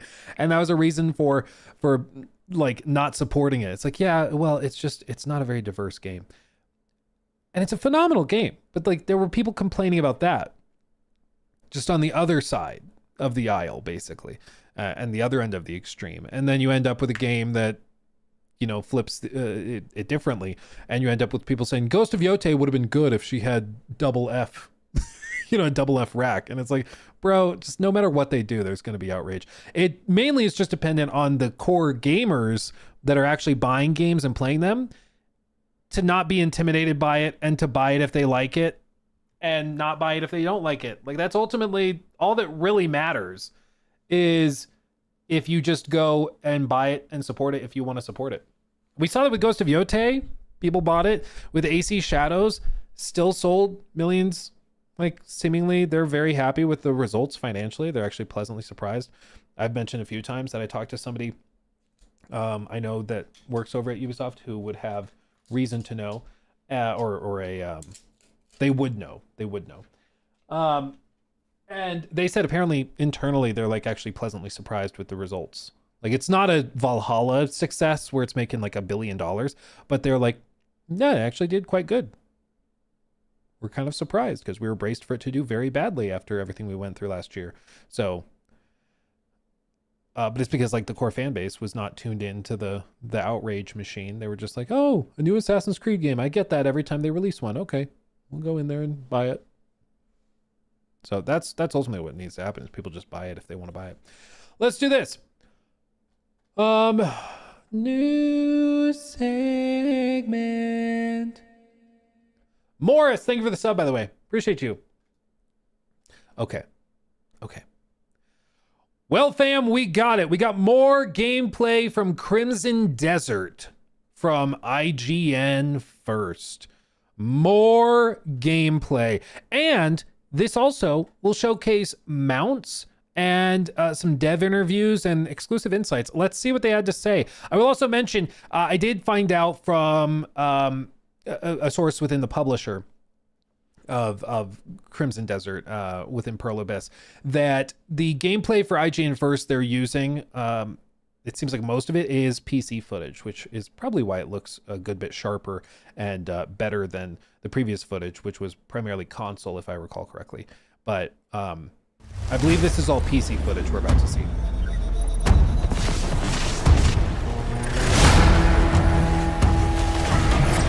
It would be easy to take a quick look at Crimson Desert and assume it's... I'm sorry, what? So for one, they show literal dragon mounts, which we've seen before, but you can see down in the bottom right, fire breath and fireball. You can like literally shoot fireballs from the dragon as you ride it. Okay. An actual mech for you to fight guys. Like the meme with Crimson Desert so far has been, number one, that it looks too good to be true, but people have played it, including myself. It actually just is that good. It's insane. And then the second meme related to it is people saying Crimson Desert, you know, somebody asks Crimson Desert devs, what gameplay system do you want in your game? And they just say, yes. Because seriously, every time you see more, there's just more. Like, it's crazy. There's just more mechanics, more systems, more everything. It's outrageous. This one has cover fire, fire the cannon, fire machine gun, discharge EMP, and accelerate. They have EMPs. EMP, okay. Color me intrigued. I'm blown away. It also, they'll talk about it. I'll shut up. because I was about to get into something. I'll leave it. It'll be easy to take a quick look at Crimson Desert and assume it's another fantasy action game where you hack and slash your way through enemies with repeated presses of the attack button. And if you equip your protagonist, Cliff, with a sword, you can certainly do that. But tap 2 of your controller's face buttons together and he'll lunge, thrusting the blade directly forward. If you then press both the light and heavy attack buttons at the same time, he'll transition into a powerful, magic-infused overhead slam, bringing his sword down in an arc of dizzying particle effects. There's more than one way to swing a sword basically, and that applies to everything in your combat arsenal. Transition from aiming a bow into a dodge roll, and you'll trigger a brief window of medieval Matrix slow motion. I'm sorry, I just have to point this out. Just take a moment to break down what you're seeing. Like, just in terms of movements, okay? So, like, maybe I drop it to quarter speed and then we can actually see it. Because it's so easy to just watch something like this and kind of tune out what you're seeing. But, like, seriously, in this, you're going to see him run over here. So you can pick up enemies. You can pick them up and move them, which implies for stealth there's reason to move bodies. He runs over here, does the, like, spinning slash, hits the guy. He just turned him into ice because he infused it with the ice ability. Okay? So, because of that, now the dude is frozen. And he shatters. The horse is left standing. He spins back around. You see this guy's running in. All of the NPCs have collision physics with the horse that's running. So they're dropping and getting knocked over as the horse rides through. All those guys got knocked down by the horse riding by. Cliff, the protagonist, then does this attack that knocks them down even further. Rolls into another attack.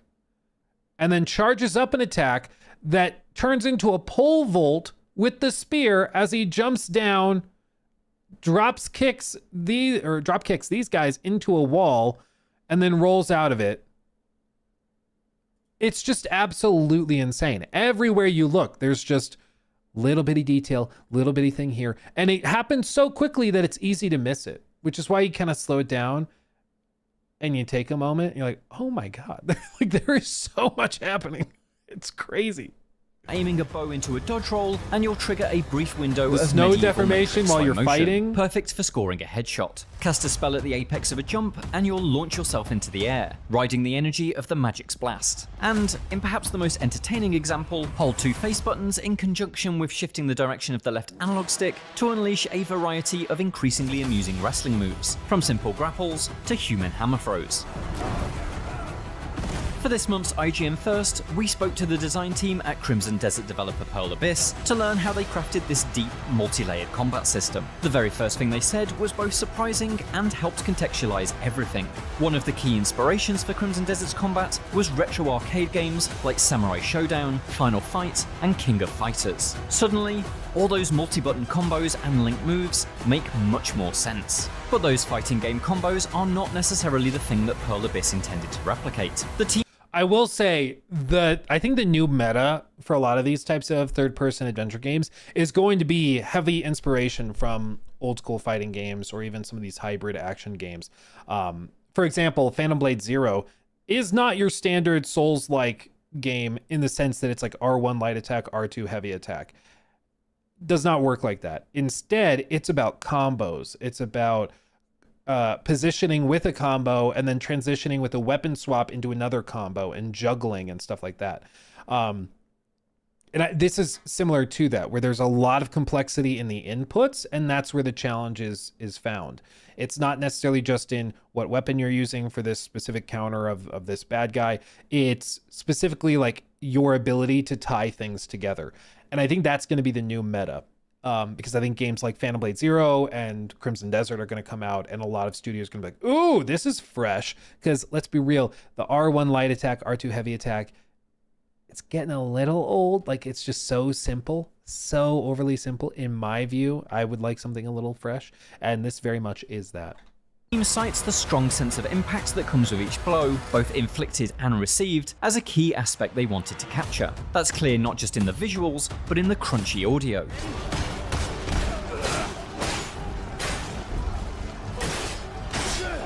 The sound design team directly references Capcom as an inspiration, but across the 10 different boss battles I fought so far, plus plenty more skirmishes in the open world, it's clear that there's more to it than that. It's also just insane again, like if you just take a moment, look at the crowds in the distance. They are not just handling everything happening locally. All of the NPCs in the distance are being simulated, are fighting each other. You can see on the mini map how many different NPCs are fighting all around the map. There are hundreds of them. And this is something I saw in the demo that I did back at Summer Games Fest, where, like, seriously, there's so much happening. It's outrageous. And you've seen the movement where, like, you grapple onto this rock, you swing up to that watchtower, and then you swing from the watchtower up to this burning pyre up here, and there's going to be enemies up there. All the while, these guys are still fighting. All of it's still being simulated fully and dynamically. It's absolutely crazy. It's just outrageous. There's so much happening. Oops. Across the 10 different boss battles I fought so far, plus plenty more skirmishes in the open world, it's clear that there's more to it than that. Fighting game characters have access to many different moves that can be chained together to create unique approaches and strategies. Open world games, on the other hand, typically have a much more restrained moveset, a dodge, an attack, and a counter, for instance. But despite being a fantasy open world game itself, Crimson Desert's long list of combat moves seems to be gunning for the breadth of options that fighting games thrive on. Cliff's ever-expanding ability tree means there's a multitude of ways to approach any fight. It's not just ranged versus melee, but the more minute choices within those options. Will you weave kicks and suplexes into your sword fight, channel lightning down your blade, use whistling arrows to summon artillery strikes? The important takeaway here is that Pearl Abyss refuses to provide any real strict definition for Crimson Desert's combat system. Dude, like, what is happening? We just saw the giant mech, 2 little mechs, and then just casually, look at the shadow that goes over the ground. Is that Pearl Abyss refuses to provide any real is that a strict bird? definition for Crimson Desert. Nope, that's not a bird. That's a freaking dragon, dude. Like, seriously. The more you look at it, it just gets crazier and crazier. It's absolutely outrageous. Yeah, all the while he's using those Hassan abilities to fight the guys with the electric shocks. It's crazy. Crimson Desert's combat system. Unlike something like Batman Arkham, there's no rhythm or pattern to follow. The combat team told me that they had no interest in creating a game where you have to respond to on-screen prompts by pressing specific buttons, the kind of system we've seen in games like Mad Max, Shadow of Mordor, and both Marvel's Avengers and Spider-Man games. Instead, the studio aims to fulfill a player's fantasies by allowing them to do whatever they want in any situation. That arguably makes Crimson Desert's approach to battle a bit loose, and for some, the distinct lack of rules or rhythm may be frustrating. There are no hard counters for particular enemies, for instance, nor any kind of strict rock-paper-scissors relationships between different attack or defense types. A particular weapon may be stronger against shielded enemies, for instance, but there's no requirement for you to use it. The same applies to bosses. While they certainly have attack patterns that can be memorized and weaknesses that can be exploited, Pearl Abyss has no interest in demanding you pay attention to that. The team believes that any method of attack should be valid. Well, within reason. You can't swing a 500-pound monster by its ankles, of course. Dude, it's also the fur sim on the monster while he's attacking you. It's crazy. I do think this is important to note, though. This is one of those games where if you go into it with wrong expectations or a misunderstanding of what it's going to be, you're probably going to get super freaking frustrated.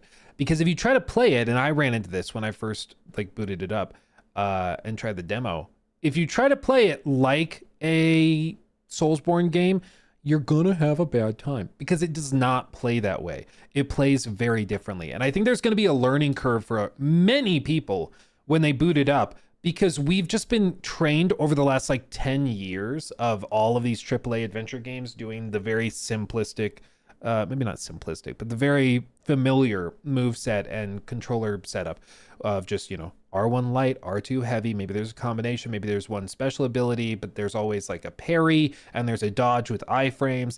That's sort of the meta. That's what all of these games are using now. And this just plays very, very differently. And if you try to play it similarly to those with quick parrying and stuff, it just doesn't work that way. It's not built that way. So there's going to be a learning curve, but as long as people are able to understand that going in, I think it'll be easier. This, there if you want it, but no worries if you don't approach, extends out into the world itself. The Black Space engine that powers Crimson Desert is able to simulate elemental reactions. So water can either freeze or conduct electricity when struck by the correct spell, while wood will burn and smolder when set alight. The combat team cites the modern Legend of Zelda games as inspiration for this, in which there's constant interaction between you and the environment. Like this fight, he's standing in a giant puddle wearing metal armor. I'm guessing he has a weakness to electricity, and if you use like an elemental attack and, you know, pop the shock collar, it'll deal added damage. That's, call it an assumption or a hunch, but I think that that's a safe thing to think, because they've taken that as a point of inspiration from across the game where, oh, this is a fire-based enemy, I'm going to use an ice attack and it'll freeze it, get rid of that. Or this enemy is on fire, I'm gonna do, or is you know, in the snow with the Whitehorn boss fight, I'm gonna use fire because he's probably really sensitive to heat, so I can do that. All of that's been considered. Again, it's just added complexity and nuance and all of that. It's super cool to see. Edgar, thank you for the 10. Hi, Luke. To me, it looks like The Witcher 3 +++. Kind of exciting. Oh, I think it's very exciting. And like I said, many people look at this and are like, it looks too good to be true, which I think is a totally fair feeling to have, because it does kind of look too good to be true. But then like, we've played it, but it is real. I don't know if it ends up being, you know, all of 6 hours long, or maybe there's some catch with it where it's like, yeah, it's amazing in all these ways, but the story is awful. Like, I don't know if there's a catch, but we haven't seen it yet. I mean, it seems just wildly impressive across the board. No game is perfect. There's always going to be some things. If anything, I could see a lot of people maybe getting frustrated at how complex it is because there's so much going on. But other people, maybe just as many or more, will love it for that very reason, because there's so much. Oh, I mean, one of the top comments on this video is, this is the final boss of Action Games. Where is it? Oh yeah, can't wait to watch the what 1,000 hours of playing Crimson Desert looks like video, because that's going to be a thing. There's going to be a lot of it, and the people who are going to be good at this are going to be amazing. Can you imagine? It's going to be outrageous once people have like built out end game characters. It's going to be out just crazy.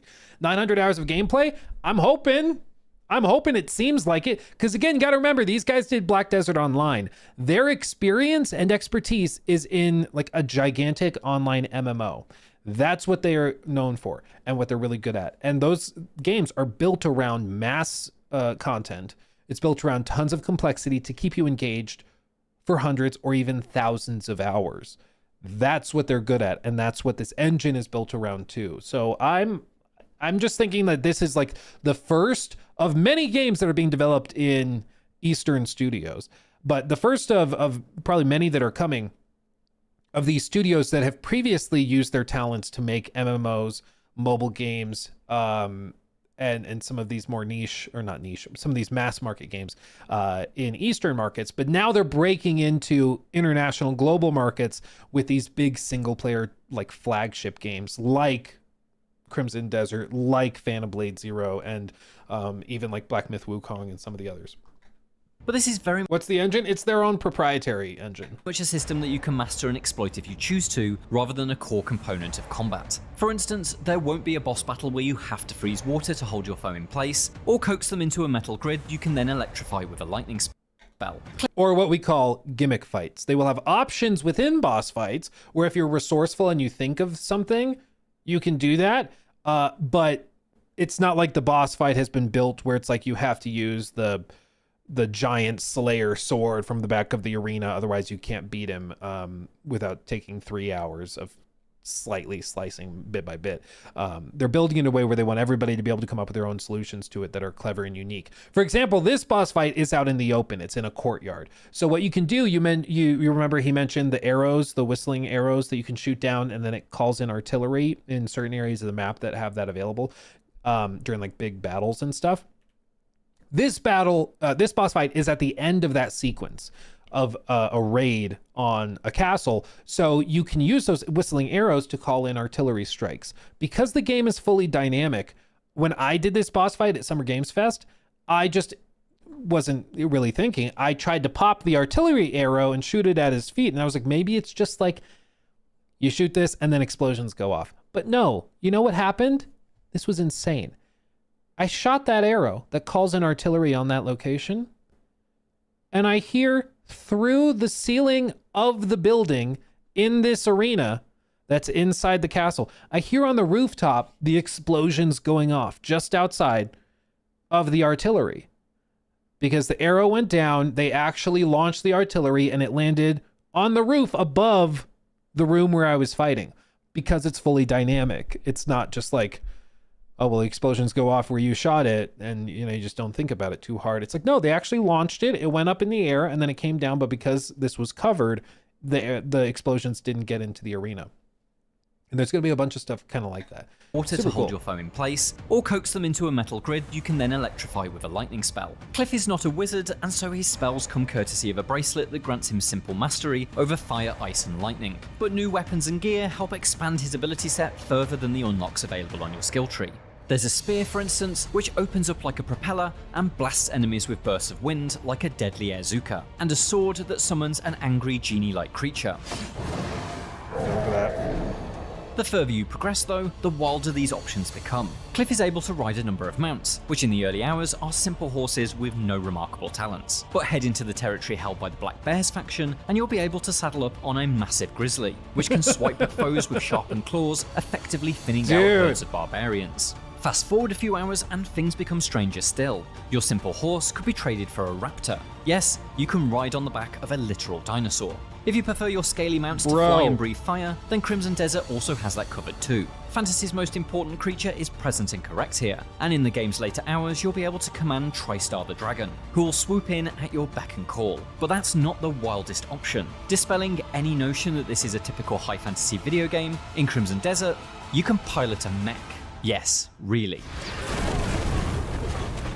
The Dwarven Engineered Battle Robot is a late-game treat that asks the question, what if a Bioshock Big Daddy and a Titanfall mech had a baby? Equipped with thrusters, machine guns... Which is a question I've asked many times. What if a Bioshock Big Daddy and a Titanfall mech had a baby? Equipped with thrusters, machine guns, multi-target lock homing rockets, and a wide-radius EMP blast, your sword and board-wielding enemies don't stand a chance. Fire-breathing dragons and machine gun-toting mechs could absolutely destroy Crimson Desert's balance, but they've been carefully plotted on the campaign's overall power curve. Pearl Abyss's combat team explained that such mounts are not designed to be simple tools that you can use whenever you want, and so all of the robot's destructive devices drain a limited fuel gauge, which, when depleted, will put the machine out of action. This means you can't just use this modern marvel of technology in perpetuity. You won't be able to stroll up to a boss battle and decimate a knight with your stock of missiles. Until we get mods that allow you to do that very thing. But when you are in the pilot's chair, there's no denying that things become more of a massacre than an even matchup.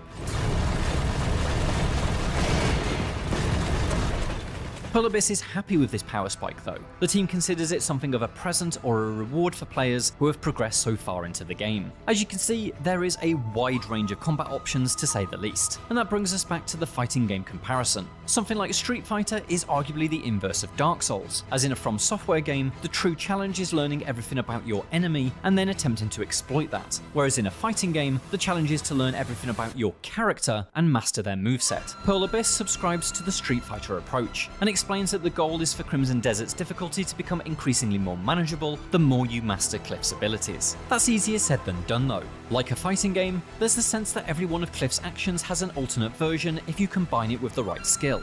This naturally creates depth, but also complexity. Dive in without any instruction and it can feel quite overwhelming. In an attempt to keep things as simple as possible, Pearl Abyss has put a lot of focus on what each button does. The idea is that there's consistency in every action. If you want to introduce an element into an action, you build on your existing knowledge of the controller. Clicking the thumbsticks, for instance, fires magic spells from your palms. Click the left stick to use your left palm, click the right stick to use your right palm. And so to do a triple jump, which is powered by your magic spells, you string together an L3, R3, L3 combo, rather than tap the jump button 3 times.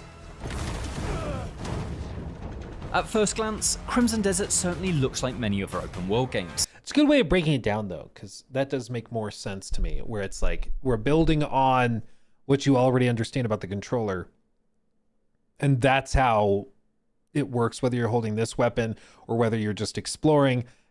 The controller will respond to the inputs based contextually on what's going on, but ultimately the abilities and the different things you're doing are consistent from button press to button press. Makes sense.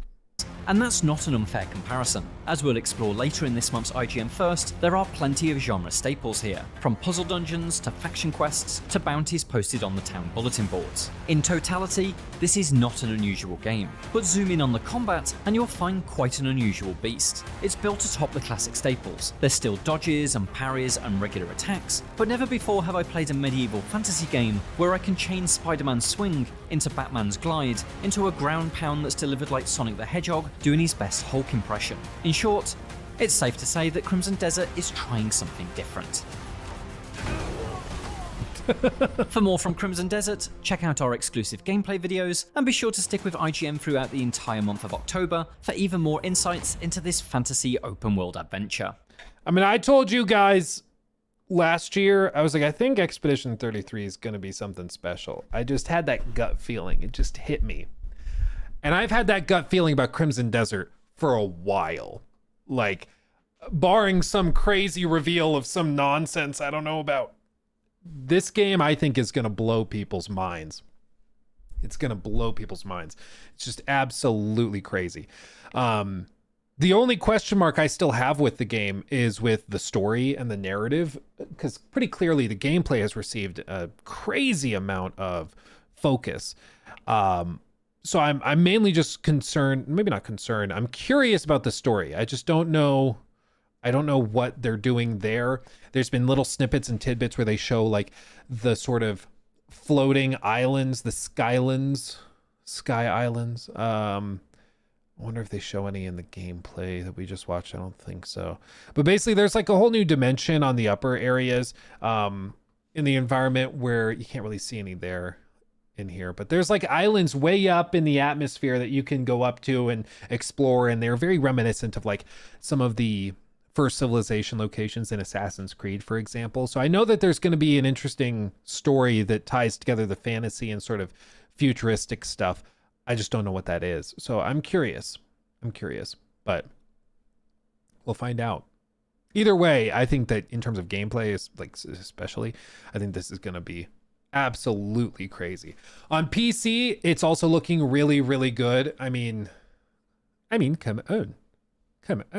It's absolutely crazy. I don't know what this hardware is specifically that they're running on. All they told me was PC, but I will say, I mean, draw distance, level of detail, the sim that's going on is crazy. The fight against the snow giant looked way smoother in the PC footage compared to the console footage we saw, which was like a little rough around the edges, but also it was relying really heavily on upscalers, which is tough when there's so much hair and also particle effects moving around with the snow. So I would guess this is one of those games that's going to be heavy. But like I've said before, I'm okay if a game is hard to run if it looks hard to run. If it looks really, really good and it takes a supercomputer to get 100 frames, okay, I respect it. At least it looks good. My problem is when a game looks like ass and then it still runs like ass. That's when I have a problem with it. But this seems to be a game that graphically, in terms of dynamics, is just out of this world. And so I'm assuming it's going to be heavy. I don't know if this is running on 5090 or a 3080. I have no idea. But they still have months and months to work on it. 5 months, I think, because it's March. So they have months to work on it, and you better believe that's one of their top priorities is polish. So they're working on it. Can't wait to see more. And there's going to be more because IGN has this deal with them. So buckle up. And I hope to have a fun, unique thing with the game to announce relatively soon. We're working on stuff that I think could be really cool. So I'll keep you in suspense. Let's see. I see it in your heart, Luke. It's an SLI 5090. Dude, can you even SLI things anymore? I don't know if you can. Like, I think they got rid of that, didn't they? Did they get rid of it? Was that back in like the 20 series they got rid of it, or did they still have it in the 30 series? I don't remember when they got rid of it, but Was mostly joking. Oh no, you're good. You're good. I mean, yeah. I do miss that. It was a cool series. They had it in the 2000 series. Okay. I mean, it was honestly really cool. I don't know why they don't still do it other than just power draw, which must be one of the primary reasons. But it was so cool to be able to be like, yeah, I have a 970, and if you want double the performance or close to double, you're just like, yeah, 2 of them, please. You just double up. Imagine if you could do like SLI 5090s. Like in terms of NVIDIA's business model, you would think that they'd be excited by that. Like, oh, our highest end consumers are going to buy multiple GPUs instead of just one. Why wouldn't you want that, you know? Why wouldn't you want to encourage that? But I get it. It's got to be very difficult.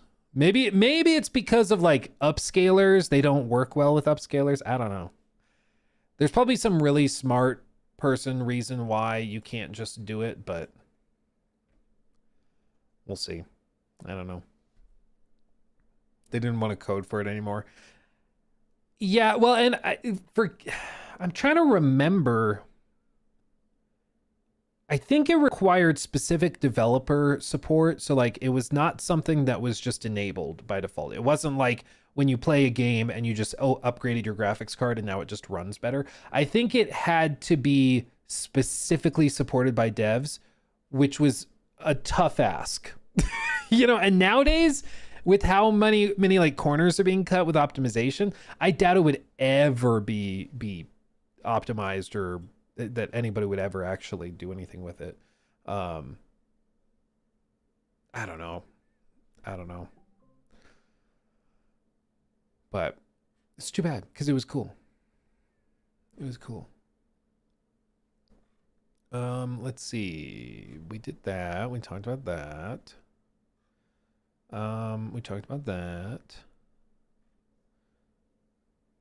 Okay. Okay,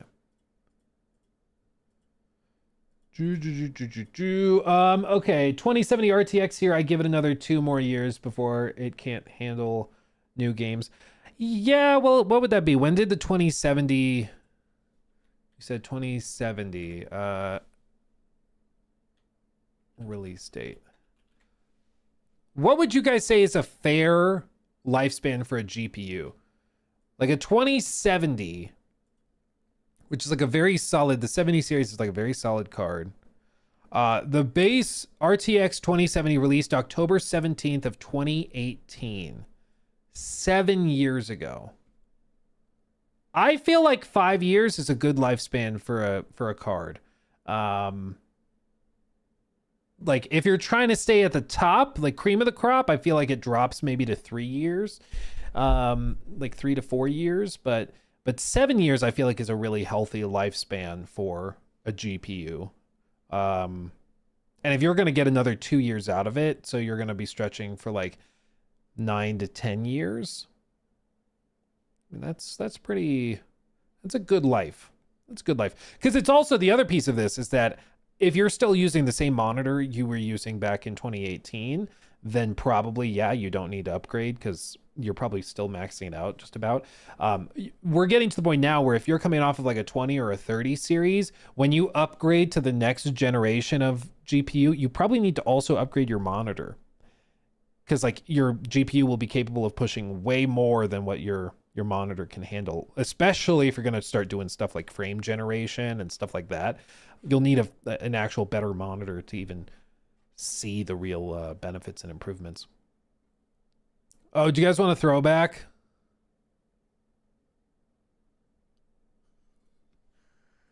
Okay, look at this. Look at this. New mini random thing. This was posted 15 years ago, and at that point, this video was 4 years old already. November 16th, 2006, the new Sony PlayStation 3 has just launched. Let's go back in time. conditions in anticipation of tomorrow's PlayStation 3 launch. It marks a new era in gaming with lifelike graphics and motion sensing controls. Teacher Shirley Engel is live outside Best Buy in Burlington tonight with some diehard gamers. Good evening, Shirley. Good evening, Nick. Well, the lights are out and the doors are closed at this location, but just check out this lineup of customers just waiting for the crack of dawn. That's when 21 PS3 consoles will hit store shelves, and despite the weather, they say it's worth the overnight wait. They did bro so dirty with that. Just get a shot of his mouth with like his tongue sticking out. Yeah, that's really cool. The mercury drops, not even the plastic tarps can fend off the cold. But the mood remains high among these 21 gaming enthusiasts. We got a little tent set up here with umbrellas and such. And they still have to pay for the payoff, up to $700 a piece. For a couple days now, they've been waiting out front. They know what's available. A couple days? Did I hear that right? $100 a piece. For a couple days now, they've been waiting out front. They know what's available, they know what's there, they know what to expect, and at least they're guaranteed to get one unit. If you're not one of the people lined up right now, good luck getting your hands on one of these. There's only 40,000 PS3 consoles being shipped to Canada. And when you divide that among the thousands of retailers from coast to coast, only a handful will go to each store. If money... Dude, that's crazy. Honestly, like nowadays, I could see, oh, the launch of the PlayStation 6. They're doing physical only launches. Can't even order it online. I could see having fun doing like a stream or something. Imagine if we did like a 48-hour stream where we camp up outside of a Best Buy or something and we're just streaming the whole thing. It could be fun. Could also maybe be a security concern. But it would be like a fan meetup / waiting for the console. It could be fun, but probably not that realistic. But this is crazy, man. Waiting 2 days in the cold, waiting for a PlayStation 3. Like, that's wild, man. I miss midnight releases. Dude, I'm a firm believer. Maybe this is just, again, Boomer Luke saying this.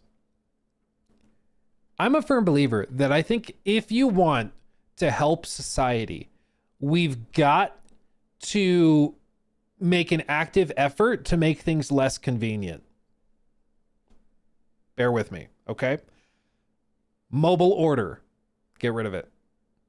Starbucks, oh, you want to order your drink ahead of time? Stop it. You're going to talk to somebody when you order it. You want to go buy your device from Best Buy?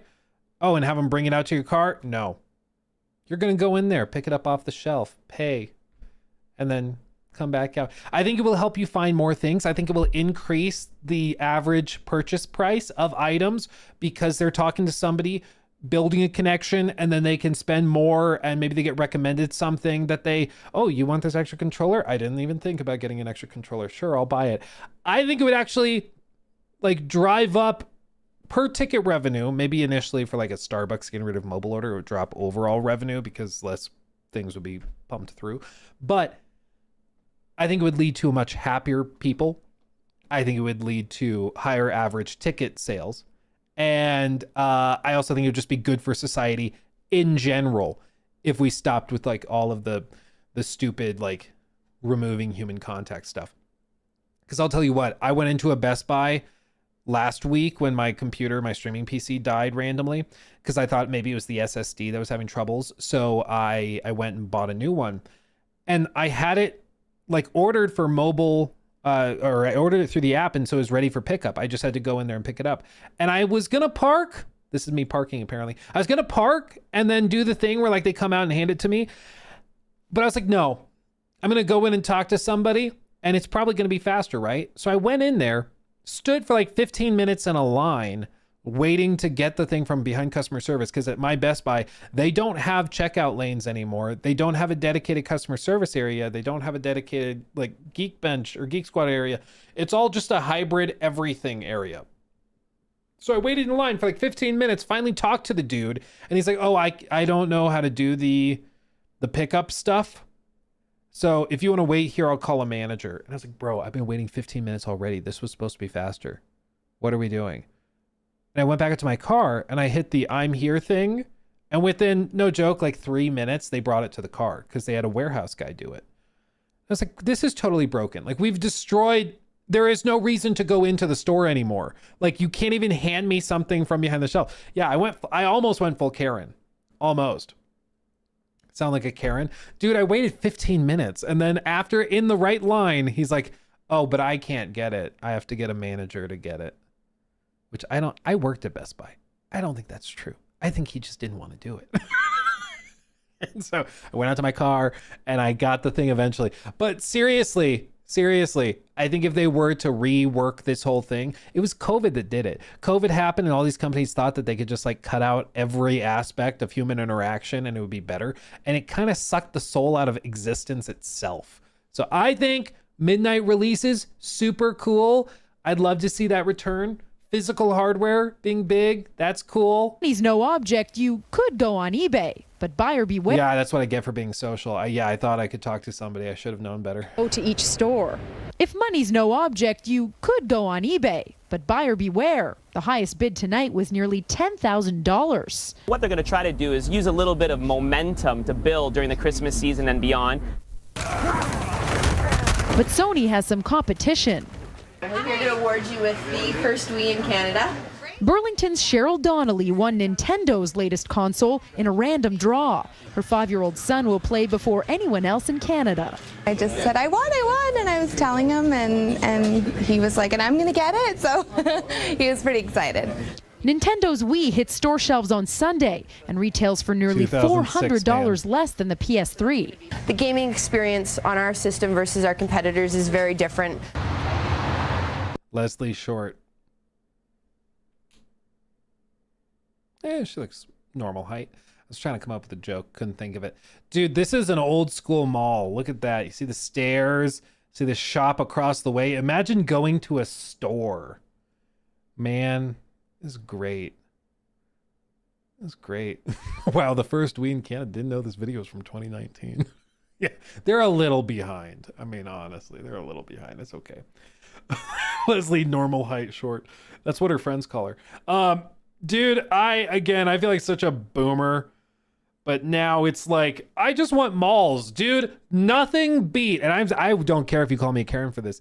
Nothing beats going to the mall, getting yourself a fat, girthy Auntie Anne's pretzel, walking around the mall, looking in the Apple store for some reason, even though you don't need anything and you're not going to buy anything, and then walking back around the mall and going to Cinnabon and getting a cinnamon roll that has 1,500 calories, and then telling your wife, I'm only going to have half of it. I'm going to bring the rest back to the hotel room.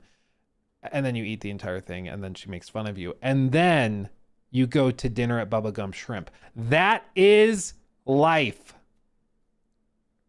What's the meaning of life? How do you find happiness and joy in existence itself? That's how you do it. Just telling you.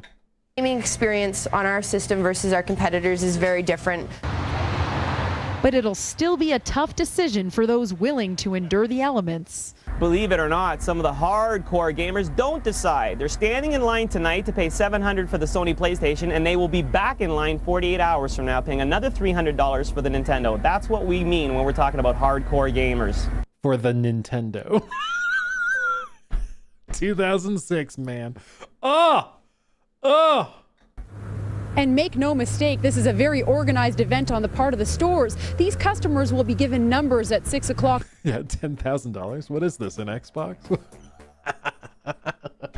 Caleb donated $10 through Super Chat. $10,000 on eBay? What is the price of the next generation Xbox? Well, you don't understand. It comes with 3 months of Game Pass Ultimate. So it's actually saving you money. Tomorrow morning, and that will give them priority over the number of PS3 consoles that will be available. That will mark the beginning of the gaming wars. Nick, we're sure to see lineups like this for the launch of Nintendo Wii on Sunday. Back to you.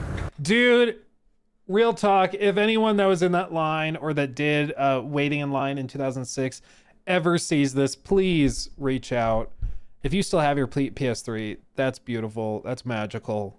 That's so cool. Man. Those were the days, dude. Those were the days when dudes would have hair that looked like it was poured out of a cake mold, and would wear suits that look like... I was gonna make fun of the suit. It's a good looking suit, honestly. I respect it. That's a good looking suit. Dude's broad too. He's got the upside down triangle build out. He's probably shredded. Damn it. Yeah, the shoulder pads, dude. Shoulder pads. Peak 2006. I think technically they were like the 80s. That was like 80s thing, but honestly, it's a good looking suit. Fun little trip down memory lane. I was all of 9 years old when that was happening, so it's maybe not too memorable for me because it was kind of before my time of being hyper aware, but excuse me, but still fun to revisit and see. Love to see it. Oh, dude, now they know me. Now they know me. Future gen consoles, Wii 2, PS4, Xbox 720. Oh, copyrighted. 2008 is when this was posted. Future gen consoles, Wii 2, PS4, the Apple concept. Oh, the new iPod. Oh, Nintendo, a phone, the Wii phone. Oh, Nintendo DS closed. Nintendo DS open. That actually would have been low-key really cool. Nintendo DS on. It's a helmet. Okay. Game Boy Omega with swappable controller components. The GameCube portable. The disc goes in. The Microsoft 720. Xbox 720. Dude, that would actually... I still insist. These like early concepts of consoles from 20 years ago would unironically be super cool. If this was the next Xbox, I think it would sell out all over the place. It's like a sphere where you can see the insides of it, and then the disk drive pops out on the side, and maybe there's on the other side, it pops out and you can put in the SD cards to like expand storage. That would unironically sell really well, I think. The Xbox 720 controller. Dude, can you imagine? That looks so uncomfortable. The 360 portable. Dude, that would actually be really cool. That would be cool. I like this a little bit more. I like flipping folding screens are underrated, dude. That we need to get back to that. It's just nice. I don't like the idea that like I put my portable whatever ROG Ally or Steam Deck, you put it in your backpack without a case and it's getting scratched up. The buttons might get messed up. I like the idea of folding it. Fold it. I like it. I like it. The Sony. Okay, that's just a PS3. Is that supposed to be PS4? PS4 again. Okay, that's at least unique. This, I feel like he's going totally crazy with all the ideas for the other consoles, and this is just a PS3. But okay, PS4 again. Okay, another PS4 concept. I don't even know what that's supposed to be. Did they just write on it PS3? They just wrote on it PS3. PS3. Okay. Funny PS4 controller. That is funny. I'll give him that. This had to be made by a 5-year-old. There's no way, right? Final PS4, just a straight cube. The last but not least PSP2. Please subscribe.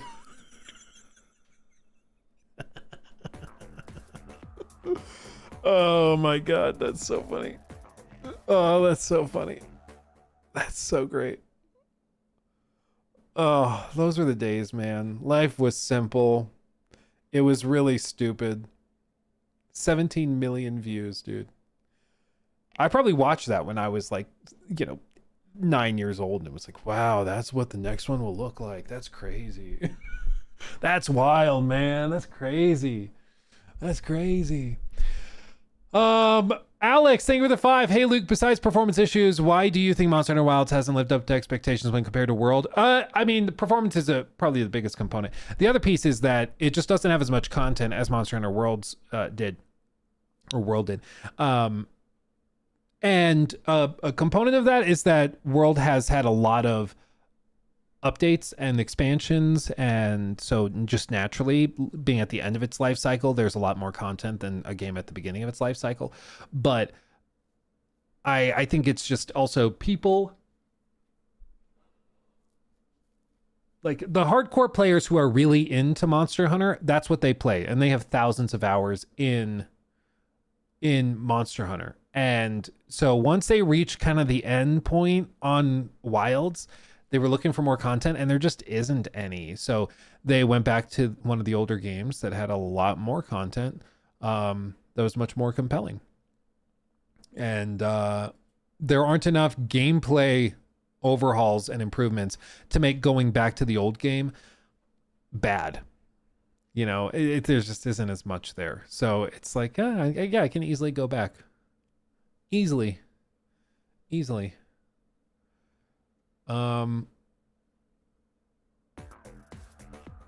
So yeah, I think that's a good bit of it. But that's why I think once the expansions come out, I think it'll help. It'll help a lot. Luke M.F. Smith donated $9.99 through Super Chat. Mm-hmm. Poop.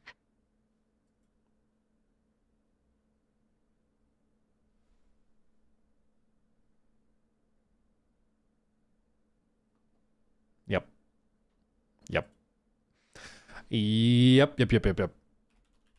Let me find this. Provide me full.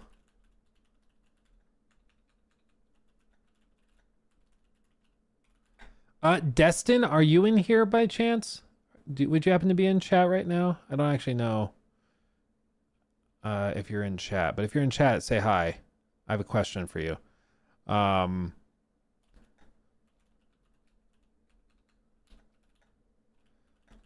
Because I vaguely remember Destin mentioning this, but I don't remember what he said specifically. Okay.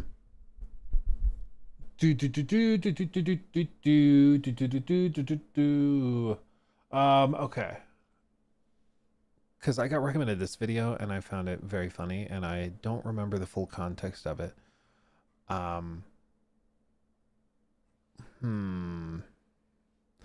Do you guys remember the journalist who couldn't get past the Cuphead tutorial? Do you remember that? Do you remember? I remember. Was it VentureBeat? I think it was. It went like super viral. Let me show you. Let me take you down a trip down memory lane. I don't think it was IGN, because like, what's funny is that a lot of these stories break and people just assume that it's IGN, but it's actually usually not. Slabber donated 20 euros through Super Chat. Hey Luke, we've talked about graphics a lot. But in your opinion, is the industry looking too much at visuals and not enough time on story and characters? I mean, I think so. I think the writing quality and inconsistency is a great indicator of that. But I also think that, let's see, yeah, here. But also, I think that with the advent of things like Unreal Engine 5 specifically, making high fidelity graphics seemingly very achievable, I think what it's basically done is it's made it really easy to get games looking good enough for launch. And because it's really good at helping studios pump that out fairly quickly and with relatively low effort, it's lowered the need for careful consideration of like art style, of optimization, because you can just kind of get it put into Unreal and it runs well enough. And, you know, a good example of how limitations on hardware and the need for optimization bears out interesting art styles is like Breath of the Wild. That game, the fact that it runs on a Switch from 2017 is remarkable, but it does that in large part because they knew they had those limitations in terms of hardware, so they had to optimize it and they had to come up with an art style that worked with the limitations. So this cel-shaded looking thing actually made that possible. Whereas nowadays, you can just kind of brute force it, and especially if you're willing to upscale to hit performance targets, it's like, yeah, we'll just go for like fairly realistic presentation and art direction, and we'll call it a day, and we'll just upscale it to hit the frame rates we need. So it doesn't push studios as hard to like optimize and take advantage of the hardware fully. So I think that's a big component of it.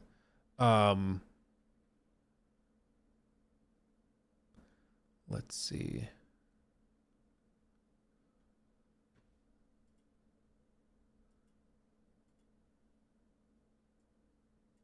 Oh yeah. Is this it? Okay. So this is it. Okay. So this is what I was mentioning earlier. This is the Cuphead footage. This we just earlier on stream, we were looking through all of these videos of like old 2006, 2010, 2015 news stories and game stories. And there was this little segment that was just recommended to me, and it's phrased and framed in a quite mean way. Dumbass journalist can't get past tutorial. But this has become a meme in the games industry for the problem with games journalists, which is that a lot of them write on games, but they don't play them or they're not good at them. And so this clip went viral, and it's painful to watch because it just keeps going, and he just can't get over the jump until he like kind of collects himself, figures out the dash, jumps down, and then the next struggle kicks off. It's really hard to watch. Jacob must have a lot of trouble watching this because Jacob actually can like speed run Cuphead. He's actually quite good at it. So I'm sure that this is difficult. But I wanted to know the backstory of this, and basically goes back to 2017. And this is a tidbit. So this is from 8 years ago, the original post. I was browsing YouTube and stumbled into what seemingly was an endless pit of videos about some journalist who sucks at Cuphead. What's the full story? And David at work replied, Dean Takahashi's Cuphead gameplay video comes on the heels of many criticisms levied against gaming journalists, one of which is that many of them aren't sufficiently skilled to provide a valid assessment of the games they play. Polygon's Doom video from last year is another example, which was another one at the time, which you might have forgotten about. But basically in 2016, there was a video on Polygon where they posted some gameplay, and it was just so god awful that it kind of, for a lot of people, disqualified them from any sort of critique or discussion on a game. Another more recent example of this same phenomenon would be like the IGN Arc Raiders review or preview thing that they did. And this whole video is just like kind of unhinged because, for one, it looks like it's being played on a potato, which already will get people to kind of dismiss your video if you're working for a 19 going on 20 million sub channel. The standard should be higher just in terms of presentation. So there's that. A lot of the statements also just didn't make any sense at all, comparing it to like Fortnite and stuff. It was just bizarre. Thank you, Sandro Sandro. S. donated €11.99 through Super Chat. Thank you. Dear Luke, I just wanted to say that I actually have nothing to say, except how much Oh. I appreciate your work and everything you do for us. Thank you and keep up the great work. Thank you. Greetings Appreciate from you. Croatia. Greetings. No, thank you. That's very nice of you. That's very kind. Much love. Thank you. And very generous too. My goodness. Hope you're doing well, my friend. Like I was saying, they just had some like really bizarre things that they said. Like there's this, which I think I'm about at the right spot. Oh yeah, the audio wasn't synced up. There's a lot of stuff. Overhearing sounds or covering all windows in a room, your three-person squad will find plenty of tension waiting in most buildings. Cleverly designed maps draw the characters in. The most lucrative resource hubs are clearly marked, and players flock to the richest areas looking for food or hover between the treasures and the extraction areas, It's like waiting right to here. be visible, but it all kind of feels like they gave Fortnite a coat of DayZ grime and moved on. Fortnite, a coat of DayZ grime? Like what? And then you pair this with gameplay people find lacking, terrible presentation in terms of the video quality and everything else, and people dismiss the opinion. And it kind of fits the narrative that there are people working games journalism who are not gamers and are just there to like work on, on it from a journalistic side. And so because they're not gamers, their opinions can be or should be dismissed. That's kind of the debate that's going on here. He continues, instead, many video game critics brand themselves as cultural critics, so even though they can't play the games they critique, their assessments are still compiled into review aggregate websites like Metacritic, where the scores often have real-world influence on things like awards and how much the developers receive in royalties. For example, bonuses are often limited to certain Metacritic scores. So there's the famous story of Fallout New Vegas, which the developers were about to get a bonus, but they missed the Metacritic threshold for that bonus by 1 point. So I think it was like they needed to hit an 84 and they got 83, or they needed to hit 85 and they got 84. And so therefore they were dismissed and didn't get their bonus. So it has an impact. And another example would be like, you know, Eurogamer and their KCD2 review. They gave it the effective score of 6 out of 10, like a D. Like a D. And it's just one of the most brain dead things I've ever read. We won't dwell on it too much, but it's basically a lot of complaining over how Kingdom Come games work, which is that they don't really hold your hand and they expect you to think. Lumps and bumps in its plot. It's very much business as usual. Where's the specific one? Let's see. There's one point which was just totally stupid. Back to them. I don't think that's it. Go through the stages. Oh, yeah. That said, no amount of time will ever make the interminably bad hang that is Hans Capon any more palatable to me. This boorish buffoon almost pips GoldenEye's Natalia as the companion I want most to see roast in the fires of eternal damnation, and he is easily the game at its most detestable, a lewd shrimp of a public school posh boy whose childish, throw his toys out the pram approach to any kind of obstacle made me wish I could stick him with the pointy end as soon as possible, or let him hang when given the chance, just like I could with the rest of its murderable cast. But you're stuck with this turd of a human being for the long haul, unfortunately, which puts as much strain on my will to carry on as the game's obtuse stats systems. It's like there's also like literally the whole character arc is about him like becoming grounded and like losing that and like maturing. That's a huge component of it. So it's almost like you didn't play the game, but whatever. Cutscenes on the verge of Kojima levels of indulgence at places, with several scenes feeling bloated and overwritten. I almost overwritten in the context of this review is kind of ironic, but anyway, it just goes on. And I believe this was the same outlet that complained that the first game was too white, lacking Lazy in diversity. donated $10 through Super crazy. Chat. Side note. Got the new Witcher book today. It's about a young Geralt when he first starts out as a Witcher. Oh, hell yeah. I remember for the press tour just a couple of weeks ago, there was statements from Andrzej Sapkowski saying that the whole idea of Witcher schools, which now is like a major component of the games, for example, was basically a mistake. It was like a typo, basically. It's like there wasn't supposed to be multiple, which is crazy. But it's funny. You should come back in chat. Let us know what you think of it. That'd be super cool. Thank you for the 10. And then Kyle, thank you for the 5. It's really funny that what IGN said about Arc Raiders is exactly what everyone else said about Marathon, more so with their Marathon review. Well, and this is part of the problem for some of these big companies, right? Is that they go and they don't have... Okay, how do I want to say this? Like when I make a video, you know, it's me and my opinion, and I played the game, and so this is what I'm talking about. So you say, oh, Luke liked this game, Luke hated this game, Luke made fun of this game, Luke pointed this out, because it's me. With IGN, it's a big company, and they assign different people to it. So for example, there was an entire video breaking down the IGN Yote review and like defending it. Let me see if I can find... It was like a panel over their review. Maybe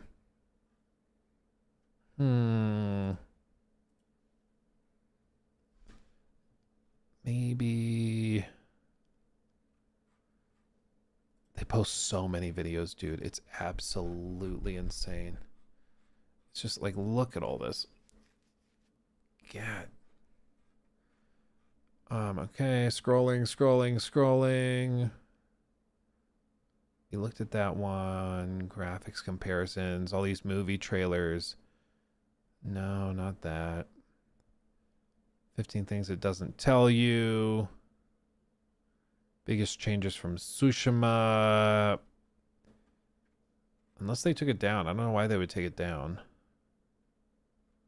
But I do not see it. Dang, dude. It's kind of a funny, interesting thing. But basically, I guess if I can't find it, basically what it was is a panel where they sat down and like talked about their review and explained what they thought of it, what they didn't like about it, and they went back and forth on it because the reviewers were different. So the reviewer that did Ghost of Tsushima was a different reviewer than reviewing Ghost of Yotei, so they wanted to be able to defend it and discuss it because they gave them conflicting scores, basically, because the reviewer for Yotei didn't agree with the review of Tsushima in the same way. So that's their review. Official trailer. Found a preview of that. I just don't see the video. Weird. Okay, well, I won't dwell on it too long, I guess. It sucks. That sucks. I swear to God, that's what happened. But anyway, can't find it. Maybe it's on a secondary channel or something. Anyway, basically just what happens is that they're assigning different people, so you never know if the reviewer for one game is the same reviewer as another one. That's why you kind of have to look at the different ones for each. Oh, I think it was YouTube Shorts. That's probably why I can't find it. I think it was a YouTube short. Oh, yep. Yeah,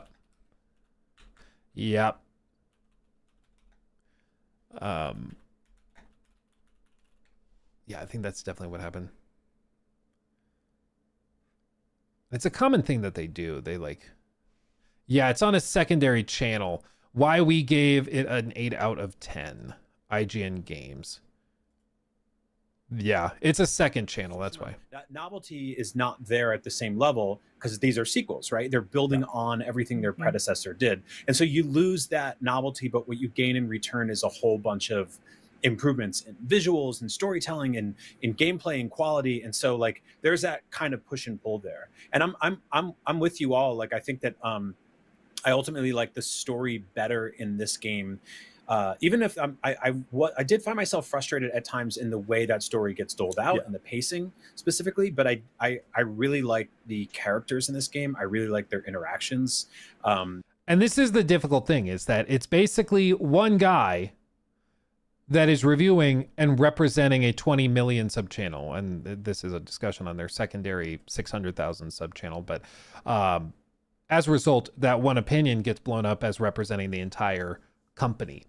And with this, it was a similar thing where like this one guy kind of was then used to represent and dismiss the industry as a whole. But this is interesting. So they responded to it. VG Facts offered some broader discourse. So on August 24th, 2017, a video was uploaded by gaming news outlet VentureBeat, where the lead writer Dean Takahashi recorded gameplay demonstration of him playing at Gamescom, the Gamescom 2017 demo for Cuphead, due to him being the only one on staff at the event. He specializes in general industry articles, strategy games, and first and third person shooters, and normally does not cover platformers, side-scrolling games, because by their outlet's own admission, he was extremely bad at them. This footage became notorious for the first 2.5 minutes, where he struggles to complete the game's tutorial before struggling to play for another 23 minutes under the conditions that were made intentionally easier for the game's demo, such as increased health and instant access to some stronger unlockable charms like spread. VentureBeat knew the footage was bad, but uploaded it anyways and drew attention to Takahashi's poor gameplay in the video title, calling it shameful. Jesus. However, VentureBeat initially did not explain the full context of the footage in the video description, and due to Gamescom being held 1 month prior to Cuphead's release, the clip was passed around out of context, leading to people to believe that he was doing a full review of the game and trying to make a point of it being too difficult. In reality, the video was posted alongside an article about the demo by Takahashi to VentureBeat that regularly acknowledges his poor skill at the game. He also called Cuphead a fun game that showed, quote, why making hard games that depend on skill is like a lost art, end quote. Regardless, the footage still drew extremely negative backlash and harassment towards him and claims that he was unfit to be a games journalist. Takahashi's response to the controversy spurred more controversy after he accused people of attacking the footage of being connected to the 2014 Gamergate movement, when 1 week prior to responding, he published an article promoting the idea of a leisure economy that stems from game journalists, among others, being paid to play games, and promoting the fact that he had been reviewing games for 21 years up to that point. And this is also just like something that's been discussed in many different factions. There's other examples and pieces that people feel important to note, such as the point that it was noted that Takahashi had first scored the first Mass Effect game poorly when reviewing it for a newspaper. It was later discovered that he had ignored the tutorial and gotten significant way into the game without assigning any skill points to his characters. Okay. And I think that's why this comes up. The reason why the general gaming public will dismiss a journalist or even journalism and reviews in general from outlets is because you don't know what you're getting. You know, you don't know if this person knows what they're playing, knows what they're doing. You just kind of have to take it on faith, or you have to do extensive research into the individual reviewer that's working for that outlet and what they've reviewed previously and what they gave it. Because I do think it's a problem if like for example, somebody that is notoriously terrible at video games, like if there is, say, a streamer who is awful at video games, everything he touches, but he's really, really good at a very specific mobile game that is pay to win, I will listen to his opinion when he talks about that mobile game. But if he starts to try and critique, like, the balance of Expedition 33's combat, I'm going to roll my eyes. Because, like, he's diminished the value of his opinion by demonstrating that he is bad at this or is unwilling to engage with it, doesn't look at tutorials, maybe has some sort of like maybe he's just playing games plastered drunk every day. I don't know. But if there's consistent evidence that this guy is really bad at the games and is not willing, like he's not trying, even watching tutorials, reading tutorials or anything, then I'm not going to take that opinion as seriously. Whereas if there's somebody that's like really good at fighting games and they're critiquing injustice, okay, I'm interested in that. There's somebody that's really, really freaking good, like Let Me Solo Her. If he has comments on the new FromSoft game, I'm interested in hearing what that is. You know, I want to know what his opinion is. But if somebody is not good at those or is not competent, maybe not an expert in that field, you shouldn't take that critique necessarily seriously. And I think this whole thing with the Cuphead event is so fascinating as a point in gaming history because it's still something that comes up now close to a decade later. And it is an honest like misunderstanding. It was spread without context that this was the only guy at the event, so he filmed footage and they tried to use it and people misunderstood the context. But the reason it went viral and the reason it still is top of mind today is because it represents something that people have seen in a lot of other instances where, like they said, discovering that he got significantly into Mass Effect and didn't realize you had to put skill points on your characters, and so was complaining that the game was too hard or unbalanced when he's not doing that. In the same way that, like, if you're complaining about Elden Ring being too hard, but it turns out you never upgraded weapons or upgraded your Estus flask, like all of a sudden, then I'm probably not going to take your opinion as seriously because clearly you're not critiquing it with full understanding of what you're critiquing. So, and it's like I said, a point that is still discussed even today, where outlets and their reviews will be dismissed because the individual journalist or reviewer has either a bad track record or expresses a lack of understanding of the genre or the individual games. And it still happens today. And I think it's going to continue happening. And it's why most people are waiting for the reviews and impressions of individual creators that they know and respect their opinions.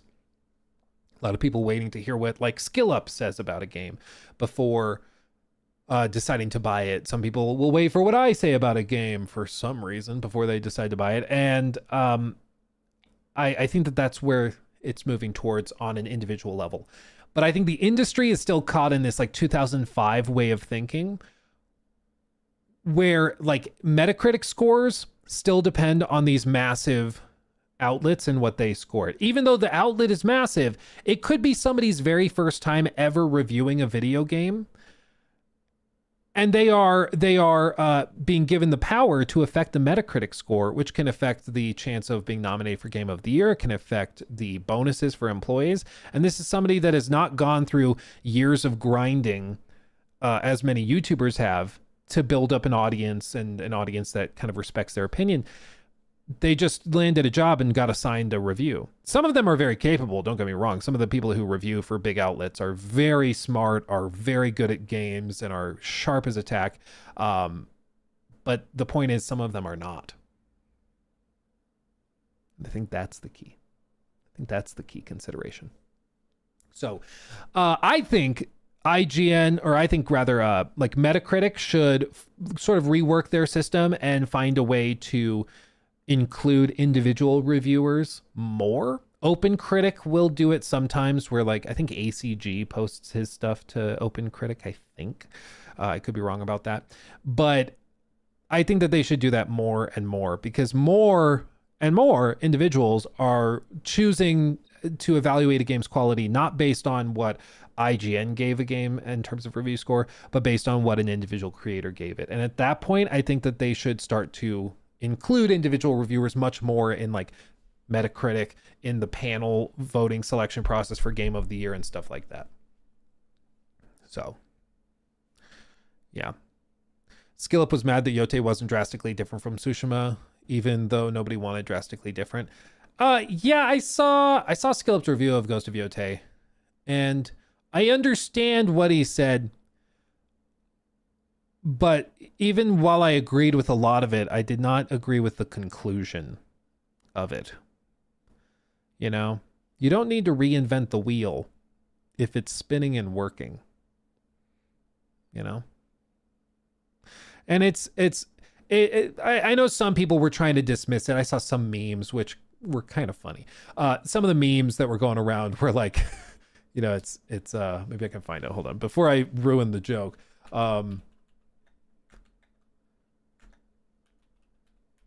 Let's see. Yeah, I think it was this one. Yeah, SkillUp whenever a big and popular game releases, just making sure I don't fit in. Like, it's a little funny. It's a little funny. Because there is sort of a reputation developing where people interpret him as like as a contrarian. And you know, maybe that is what's going on. Maybe it's not. I think he's accurately describing what he felt when he played the game. He doesn't like, he's not forced to like it. He cannot like it, or he can find it underwhelming or just lacking in fresh ideas. That's totally fine. I mean, I think a lot of people have felt underwhelmed with a lot of open world games. A lot of people have felt underwhelmed with like Soulsborne games, even, where they start to play very samey and it's just like a new coat of paint each time. But I think the key is, if you like what you're putting the paint on, you might be excited to just get a new coat of paint on the same thing that you already know you really like, you know? If I really like KCD, getting KCD 2, it's a refinement of the first game, but it's not a revolution of the first game in a pretty profound way. It's just the first game, but better and refined and polished and improved. But it doesn't do anything that crazy different, you know? And I can understand why some people would be maybe underwhelmed that KCD2 doesn't do a lot of things totally differently. But for somebody like me, that's precisely why I like it, because it's a refinement of the thing the first game did. So again, I understand what he was saying in his review, and I can largely agree and sympathize with a lot of the points, or even all of the points that he brought up. I just don't come to the same conclusion, you know? Probably because I liked the first game a ton. And so just getting more of that mechanically enhanced is exactly what I'm looking for. Even though personally I still stand by what I said in my sort of impressions video. I still think that the meta narrative, maybe whatever you call it, was a little underwhelming compared to Tsushima. Maybe not even a little. I think it's just there's a whole layer of nuance in Ghost of Tsushima that is not present in Yote that they couldn't have even forced in if they wanted to. It just wasn't there. But it makes me appreciate Tsushima's story a ton, whereas Yote's story, I think, is serviceable. It gets the job done for the game, but I don't find it particularly compelling. So, yeah. Kind of like what Jake Baldino said.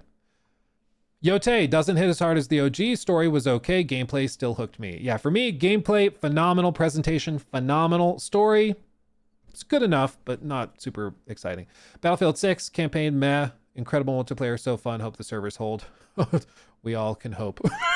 They're fighting for their damn lives right now. They were at 700,000 on the wait list for the queue when we started the stream. 700,000 waiting. This is crazy. Little Nightmares 3. Weakest of the bunch, still worth playing through at some point thanks to some good moments in short length. Yeah, dude, that's so disappointing. I love Little Nightmares. This is the first one made by a separate team. It's made by Supermassive, who did like Until Dawn and The Quarry, and they're doing Directive 8020, I think is what it's called. And they made Little Nightmares 3, and apparently it just doesn't land anywhere near as hard. So I was gonna buy it and play it for Halloween, but now I'm thinking I'm just gonna wait for a sale, which is too bad because I love Little Nightmares, but it's from a different team. So that's what it is. Metal Gear Solid 1, underrated stealth game. The well-known underrated Metal Gear series. And Megabonk, good as hell Steam distraction game. Yeah, it's good. It's good. Yeah. Anyway. Let's see. Dude, they're up to 750,000. The reviews on Steam are currently broken too. People can't like really leave reviews, or if they do, they don't process. So who knows what the review scores actually are. I think most of the complaints that I've seen when I pulled up the Steam page were about the server infrastructure and the wait lists and stuff. But we'll see how it does over the course of the rest of today. But dude, this is in the middle of a work day on a Friday. Tomorrow they may peak like over 1 million. It's going to be big. It's going to be very, very big. Cannot wait. Oh.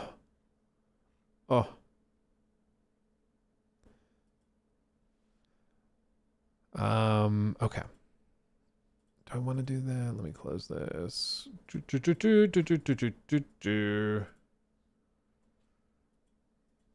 I was gonna try to talk about like this stuff. I don't honestly know if there's enough to really sink our teeth into because it's very ominous and it doesn't really tell you much of anything. But basically, the Halo Studios veteran art director has left and basically said a bunch of ominous, spooky stuff where he's like, I'll share my story when it's absolutely safe to do so. ... and stuff like that. Like who knows what he's actually referring to. Either way, I think it's safe to say he's not thrilled. He's not leaving excitedly, which is not great. He said, as of today and after 17 long years, I'm officially no longer contributing to the Halo universe. There's little more I can say for the moment, though I intend to share this particular story in its entirety when it is absolutely safe to do so next year. I wonder why next year is specifically when it will be safe to do so. Maybe he has like a non-disparagement agreement or an NDA that expires next year at some point. I wonder. In the meantime, I have a message for anyone and everyone who needs to hear it. I know that the state of our industry seems dire, but never forget that you are free to choose. No illusion of security nor promise of wealth or fame or power is worth trading away your health, dignity, your ethics, or values, and no one can force you to. Stay strong, take evidence when necessary, and find where you belong.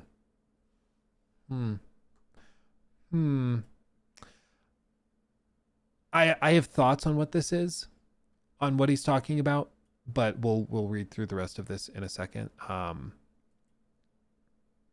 Because I have thoughts.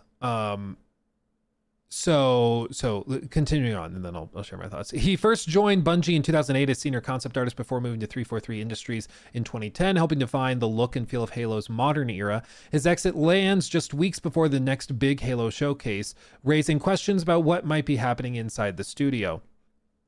He isn't the only one leaving either. Melissa Boone, who served as chief of staff at Halo Studios since 2023, also departed less than a month ago, quietly and without public comment. These exits come as new reports point to growing internal tension at the studio. In a recent video, Rebs Gaming, creator known for credible Halo leaks, claimed that multiple sources have confirmed, quote, there are studio leadership issues, though he says he can't specify or share specific details yet. Still, these claims haven't been confirmed by Microsoft, so it's best to take them with a grain of salt. But to be fair, are they really going to say, yeah, we're having tons of issues? Like, no, they're not going to say that.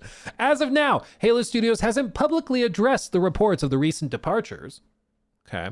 All eyes are on October 24th when the team is set to share what's next for Halo. Whether that includes the rumored Halo Combat Evolved remake or something entirely new remains to be seen. What do you think of all this? Blah, blah, blah. Okay. What do I think is going on? What is the one big thing we know Satya Nadella has required of his teams? Anybody know? What's he been obsessed with?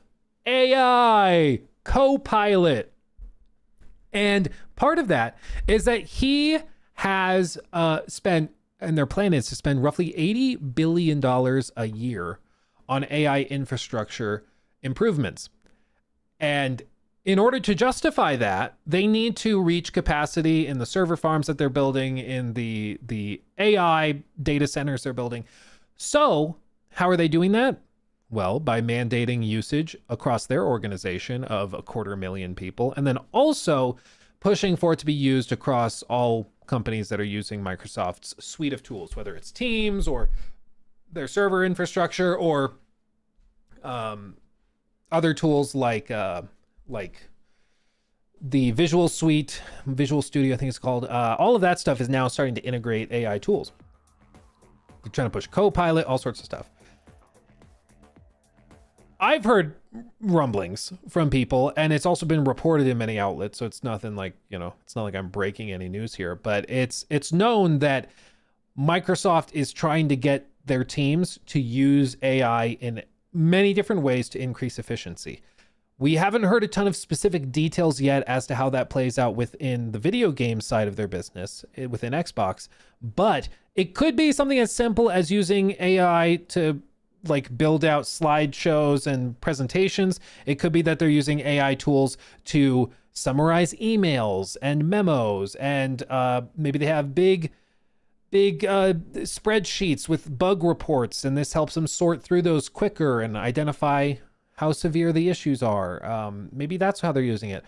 Or they're starting to mandate and request that they use generative AI to generate, for example, concept art, or to use generative AI to produce textures for models in the game, to help them build out maybe story components, writing part of the script and things like that.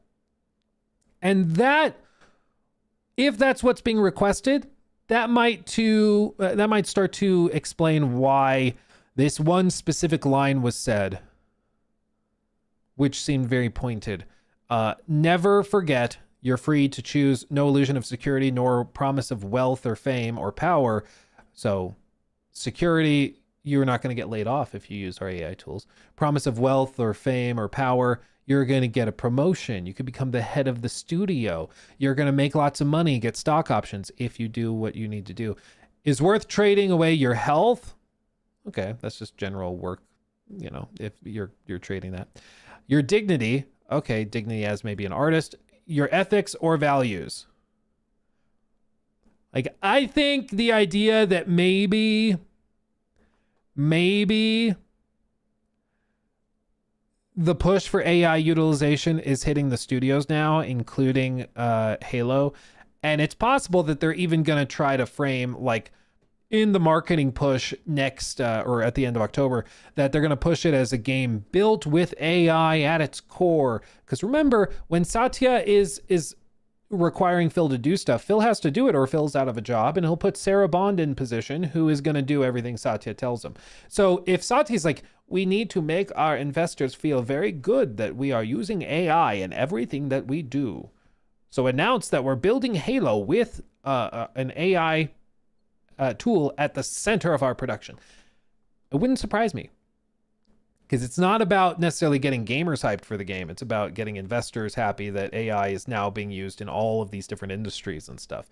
So that's what I'm expecting. I have a gut feeling, let's just say. There's other leadership issues just generally where there's seemingly a lack of direction, which is a common issue with them, I think, for sure. But it would not surprise me if AI tools are being mandated within a lot of these studios, especially within Microsoft, because we know that's a prime directive from Satya. What Satya says goes, and they need to justify $80 billion a year of investment into these new tools. And one of the ways they're going to do that is by doing it themselves and using their own companies and teams to increase utilization of those tools. So, yeah. Yeah, let's pause for a moment and realize that Satya is not for gamers. Do with that what you will. Yeah, I mean, literally, he doesn't care. Okay? This is a business. And for him, it will increase, again, the fiduciary duty of an executive is to increase the value for shareholders. Not to make the customers' lives better, it's to increase the value for shareholders. And if shareholders believe that AI tools are continuing to be used and they're starting to increase efficiency and lower costs, and they think AI is just getting doubled down on even further, that will cause the share price to go up. Much more than if the Halo game looks pretty good and they don't mention AI. I wouldn't put a lot of money on it, but I'm actually starting to suspect that during this Halo showcase, they're going to be required to like talk about AI tools being used. I'm starting to really wonder. Phil, I'm sure, is telling them that's a bad idea. Don't do that. We can use the tools. Don't tell people about it. Keep it a secret. Stuff like that. I think that that's probably going on behind the scenes right now, but it wouldn't surprise me if that's something they're pushing for. Call it a sneaky suspicion. Call it a gut feeling. I don't care. But I'm starting to really suspect that maybe that's part of what's going on. The other side of it too, some people brought up, there's a lot of protests going on within Microsoft as well over there. They have a lot of contracts with like the Israeli government, and so there's been a lot of protests and walkouts and stuff with employees either quitting or threatening to quit and resigning over that, protesting it, hoping that they cancel those contracts. So maybe that could be part of what this is. I don't know where these people would land on that issue, but that's kind of where I'm at. It's either something related to the conflict in Gaza and like protests about that, or it's generative AI stuff that's causing drama. I think that's it. We'll probably find out relatively soon. He says he's going to spill the beans next year when it's safe to do so. I don't know. That makes it sound like he feels in danger. I don't know what that would be. But maybe it's just waiting for an NDA to expire. I'm not sure. But we'll see. If it really is scandalous, he could probably just anonymously speak to a journalist. Send an email to Jason Schreier or Tom Henderson anonymously, and they'll report it. Like, there's stuff he could do. There are options. Mr. NPC, thank you for the 5. Did you hear the rumor that Warhorse is remastering KCD1? Do you think it's legit? I did see, I think it was an article a few days ago about it. We were going to talk about it on stream. I don't remember why we didn't. Must have just not gotten to it. But I do remember reading that. As for whether I think it's legit, I mean, I think it makes sense. Like, KCD fans are are very passionate about their love of KCD, and if they are doing something to make improvements to the base game, make it less clunky, or improve the presentation, maybe higher resolutions, frame rates, whatever, I think that that is a good idea. So I'm interested. Color me intrigued, dare I say. Yeah. Let's see. AI is going to kill the gaming industry. AI cannot be an artist. Game development is an art first. AI will tank the industry. I think it depends what you mean by AI, but like, I think a lot of this is just going to turn into using it as a tool. So like concept artists will probably start to lose work, but they'll have like one main concept artist that will provide like a picture they created of some basic sizzle reel art, and then they put it into an AI art generator and go, okay, make me a few variations of this. And if they see a variation that they think fits with what they have in their head, they will then share that with the team. So they can have an artist that makes one piece of artwork that then the AI produces like a few feelers that are similar, and then they distribute that as artwork and stuff like that. I think that that's what's going to happen in the art side of things.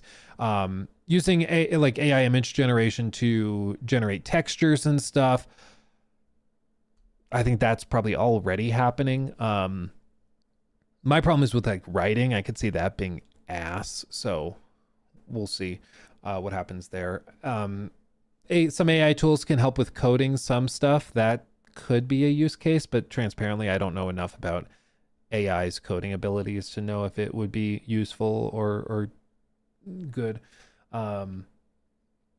But hey, time will tell. Time will tell. You better believe every company on earth is trying to find a way to make AI increase their margins. Everybody's doing it.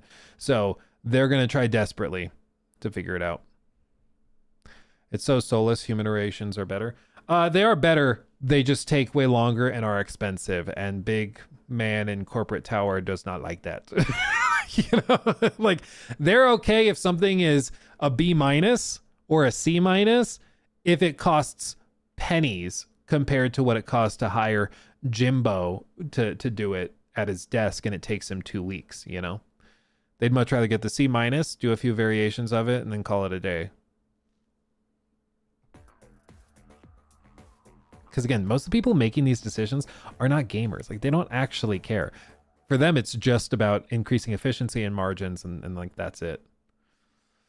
53 Nights, thank you for the 5. Saying AI will kill gaming is the same as people saying CGI is going to kill movies 30 years ago. I do remember people saying that. It's also the doom and gloom thing. People also said similar things about like how when computers with like document editing came out, personal computers came out, and it was all of a sudden you could hit backspace and undo letters and words, paragraphs even, and then retype them. You could rearrange words within the paragraph. You could move paragraphs. People were saying that that was going to ruin the human ability to write novels and things. I read a whole article, I forget who it was from, but it was basically breaking down when people freaked out about technological innovations in decades past. People freaking out that plane travel was going to destroy the shipping industry and cruising and stuff. And it's like, no, industries just kind of change. Like, they evolve and shift. But with AI, I think where it's going to settle is that AI tools will just start to get built into every tool set, whether it's Photoshop, Premiere, Unreal Engine, Copilot stuff. Like, it's just going to be built in as a tool for everything. I don't think it's some magical panacea, which some people are treating it as. Just like the .com bubble blew up because companies thought that just having a website was going to magically make your company worth $15 billion. And it's like, no, it helps your business, but it's not some magical thing. It doesn't replace everything else that makes a business successful, you know? And I think it's the same thing here, where it's like, it's a powerful tool. That tool, though, still requires somebody who knows what they're doing to use it. And it's not some magical thing that will just do everything for you. You know, we're a far ways off from like general intelligence, which is what I think most of these investors are treating LLMs like they are. And it's just not, it's just not what it is. So we'll see. Are you saying capitalism is killing art? Crazy. Crazy. Well, I also think with art, there's a thank you, Aluminum Biscuit, by the way. I'll read that in just a second. I also think that there is a more general romanticization over artwork as like only ever being done by starving artists. When you pause and realize that like the sculptures from Michelangelo, the Sistine Chapel, Da Vinci's work, like a lot of it was specifically commissioned by very powerful, very wealthy people who basically like Michelangelo reportedly hated doing the Sistine Chapel, hated it. It was miserable. And he did it specifically because that's what the commission was. And now it's, you know, a beautiful, amazing piece of artwork that stood the test of time. But like the reason I mention that is because I feel like sometimes people act as though artwork that's been commissioned or has money behind it is therefore going to be bad. And it's not always the case, you know. Like some of the greatest, most incredible pieces of art that have stood the test of time were commissioned by very wealthy, powerful assholes. You know, and they stood the test of time, maybe because people who didn't have money behind them weren't able to produce those pieces of art, even if they were capable of it. But still, my point is that just because there's a ton of money behind it, or it was coerced or commissioned, that does not necessarily mean that it will be bad. You know, it's not the same. Let's see. Aluminum Biscuit, again, thank you for the 10. Very generous. Hey, man, question. Do you think we've entered the Battle Pass black hole? I've been feeling like every game is crawling up my you-know-what for microtransactions. Yeah, I think that is the new trend in the meta, because for one, it drives player engagement and playtime if you're completing objectives on a Battle Pass consistently. So I think that that's part of the reason that they push it. Personally, I prefer it to loot boxes and stuff like that. Like the 2017 era of microtransactions were probably the worst we've ever seen, in my opinion, with like Battlefront, Shadow of War. Those games were egregious. Like battle passes now, they're like a little aggressive, but a lot of them are just cosmetic only and stuff like that. The 2017 era was different. It was like literal. In AAA single player games and multiplayer games, they were putting pay to win mechanics. They were building out grind in the end game that was dozens of hours long unless you paid money. Like it was insane. So I don't think I don't think it's the worst it's ever been. I'll put it that way. Like if we think of the chart of aggression, microtransaction aggression, I feel like it went up for a while. And then like 2017 hit and it peaked out of nowhere. It went so badly that it plummeted. And for a while, companies kind of were scared to do anything. And then it kind of went back to its regular trajectory. And so it's more aggressive now than it was maybe in 2015. But it's way better than it was up here. Back in 2017, it was horrible. So microaggression, microtransaction aggression. Oh God. Let's see. Let me see. Luke MF Smith also said with a $5 super chat, I feel like a lot of talented writers and designers are leaving popular studios in recent years. Where are they going? A lot of them are going to either new studios. They're working on more niche projects from like indie teams and stuff like that. Or they're being scooped up by teams that want their talents for their own stuff. BGS BGS hired that one guy. I forget his name. The one guy from BioWare, for example. A lot of the other writers from BioWare ended up scattered across the industry at various other roles and teams. Some of them, there was one person that was hired by Cloud Chamber. That's it. Cloud Chamber, working on BioShock and stuff. Some of the writers that worked on like AC Odyssey went over and worked on the new BioShock as well before that was kind of restarted recently. So they're just kind of shuffling around. And I think part of that is their push to leave because they're frustrated with how things are being managed, and they're frustrated at the company culture, and they just want something different and new. And so I think that there's a bunch of reasons why that can contribute to it, but yeah, I think that's probably a big part of it. Let's see.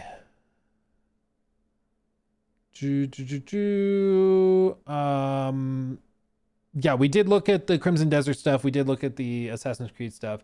Let me see if there's any other ones I missed. Yeah, okay, read that one from Kyle. Yeah, Stony Homie, the Battlefield 6 numbers on Steam are crazy. I think I read all of those. That one from 53 Nights, again, very generous. And okay. I think we're caught up.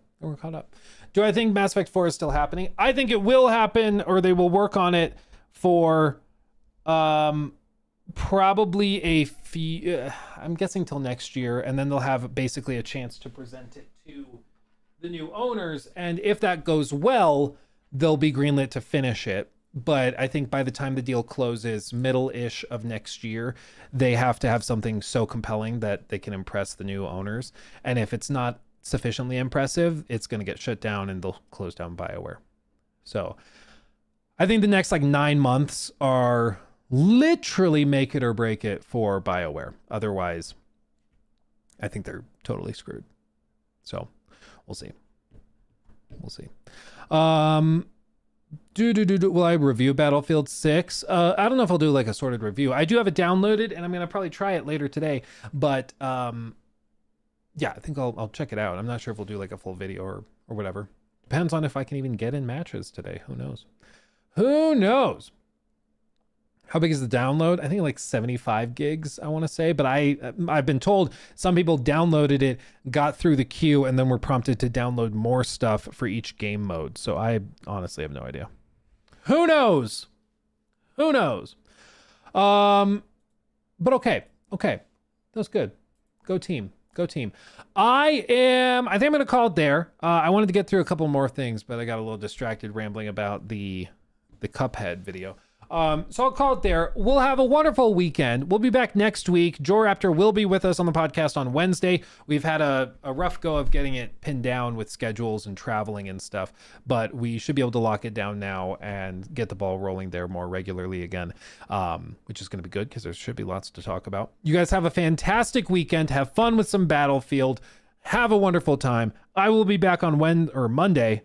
And I can't wait to talk to you then, okay? Much love. Thank you, everybody, for super chats, subs, follows, all of that stuff. You guys are amazing. And I'll see you soon. Hugs and kisses. Bye-bye.